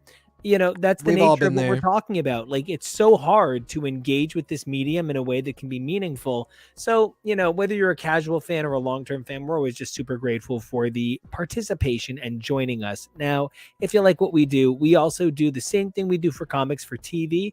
We do that Saturdays and Sundays. We have a very normal Saturday broadcast this week. And after taking last Sunday off so that I could be at the See Here. I can't get the stuff off the wall to put up the See Here Now festival. Don't do it. Stuff. You're just going to knock something over. We that's why I know you stopped. were there. We're so I proud stopped. of you. Thank you.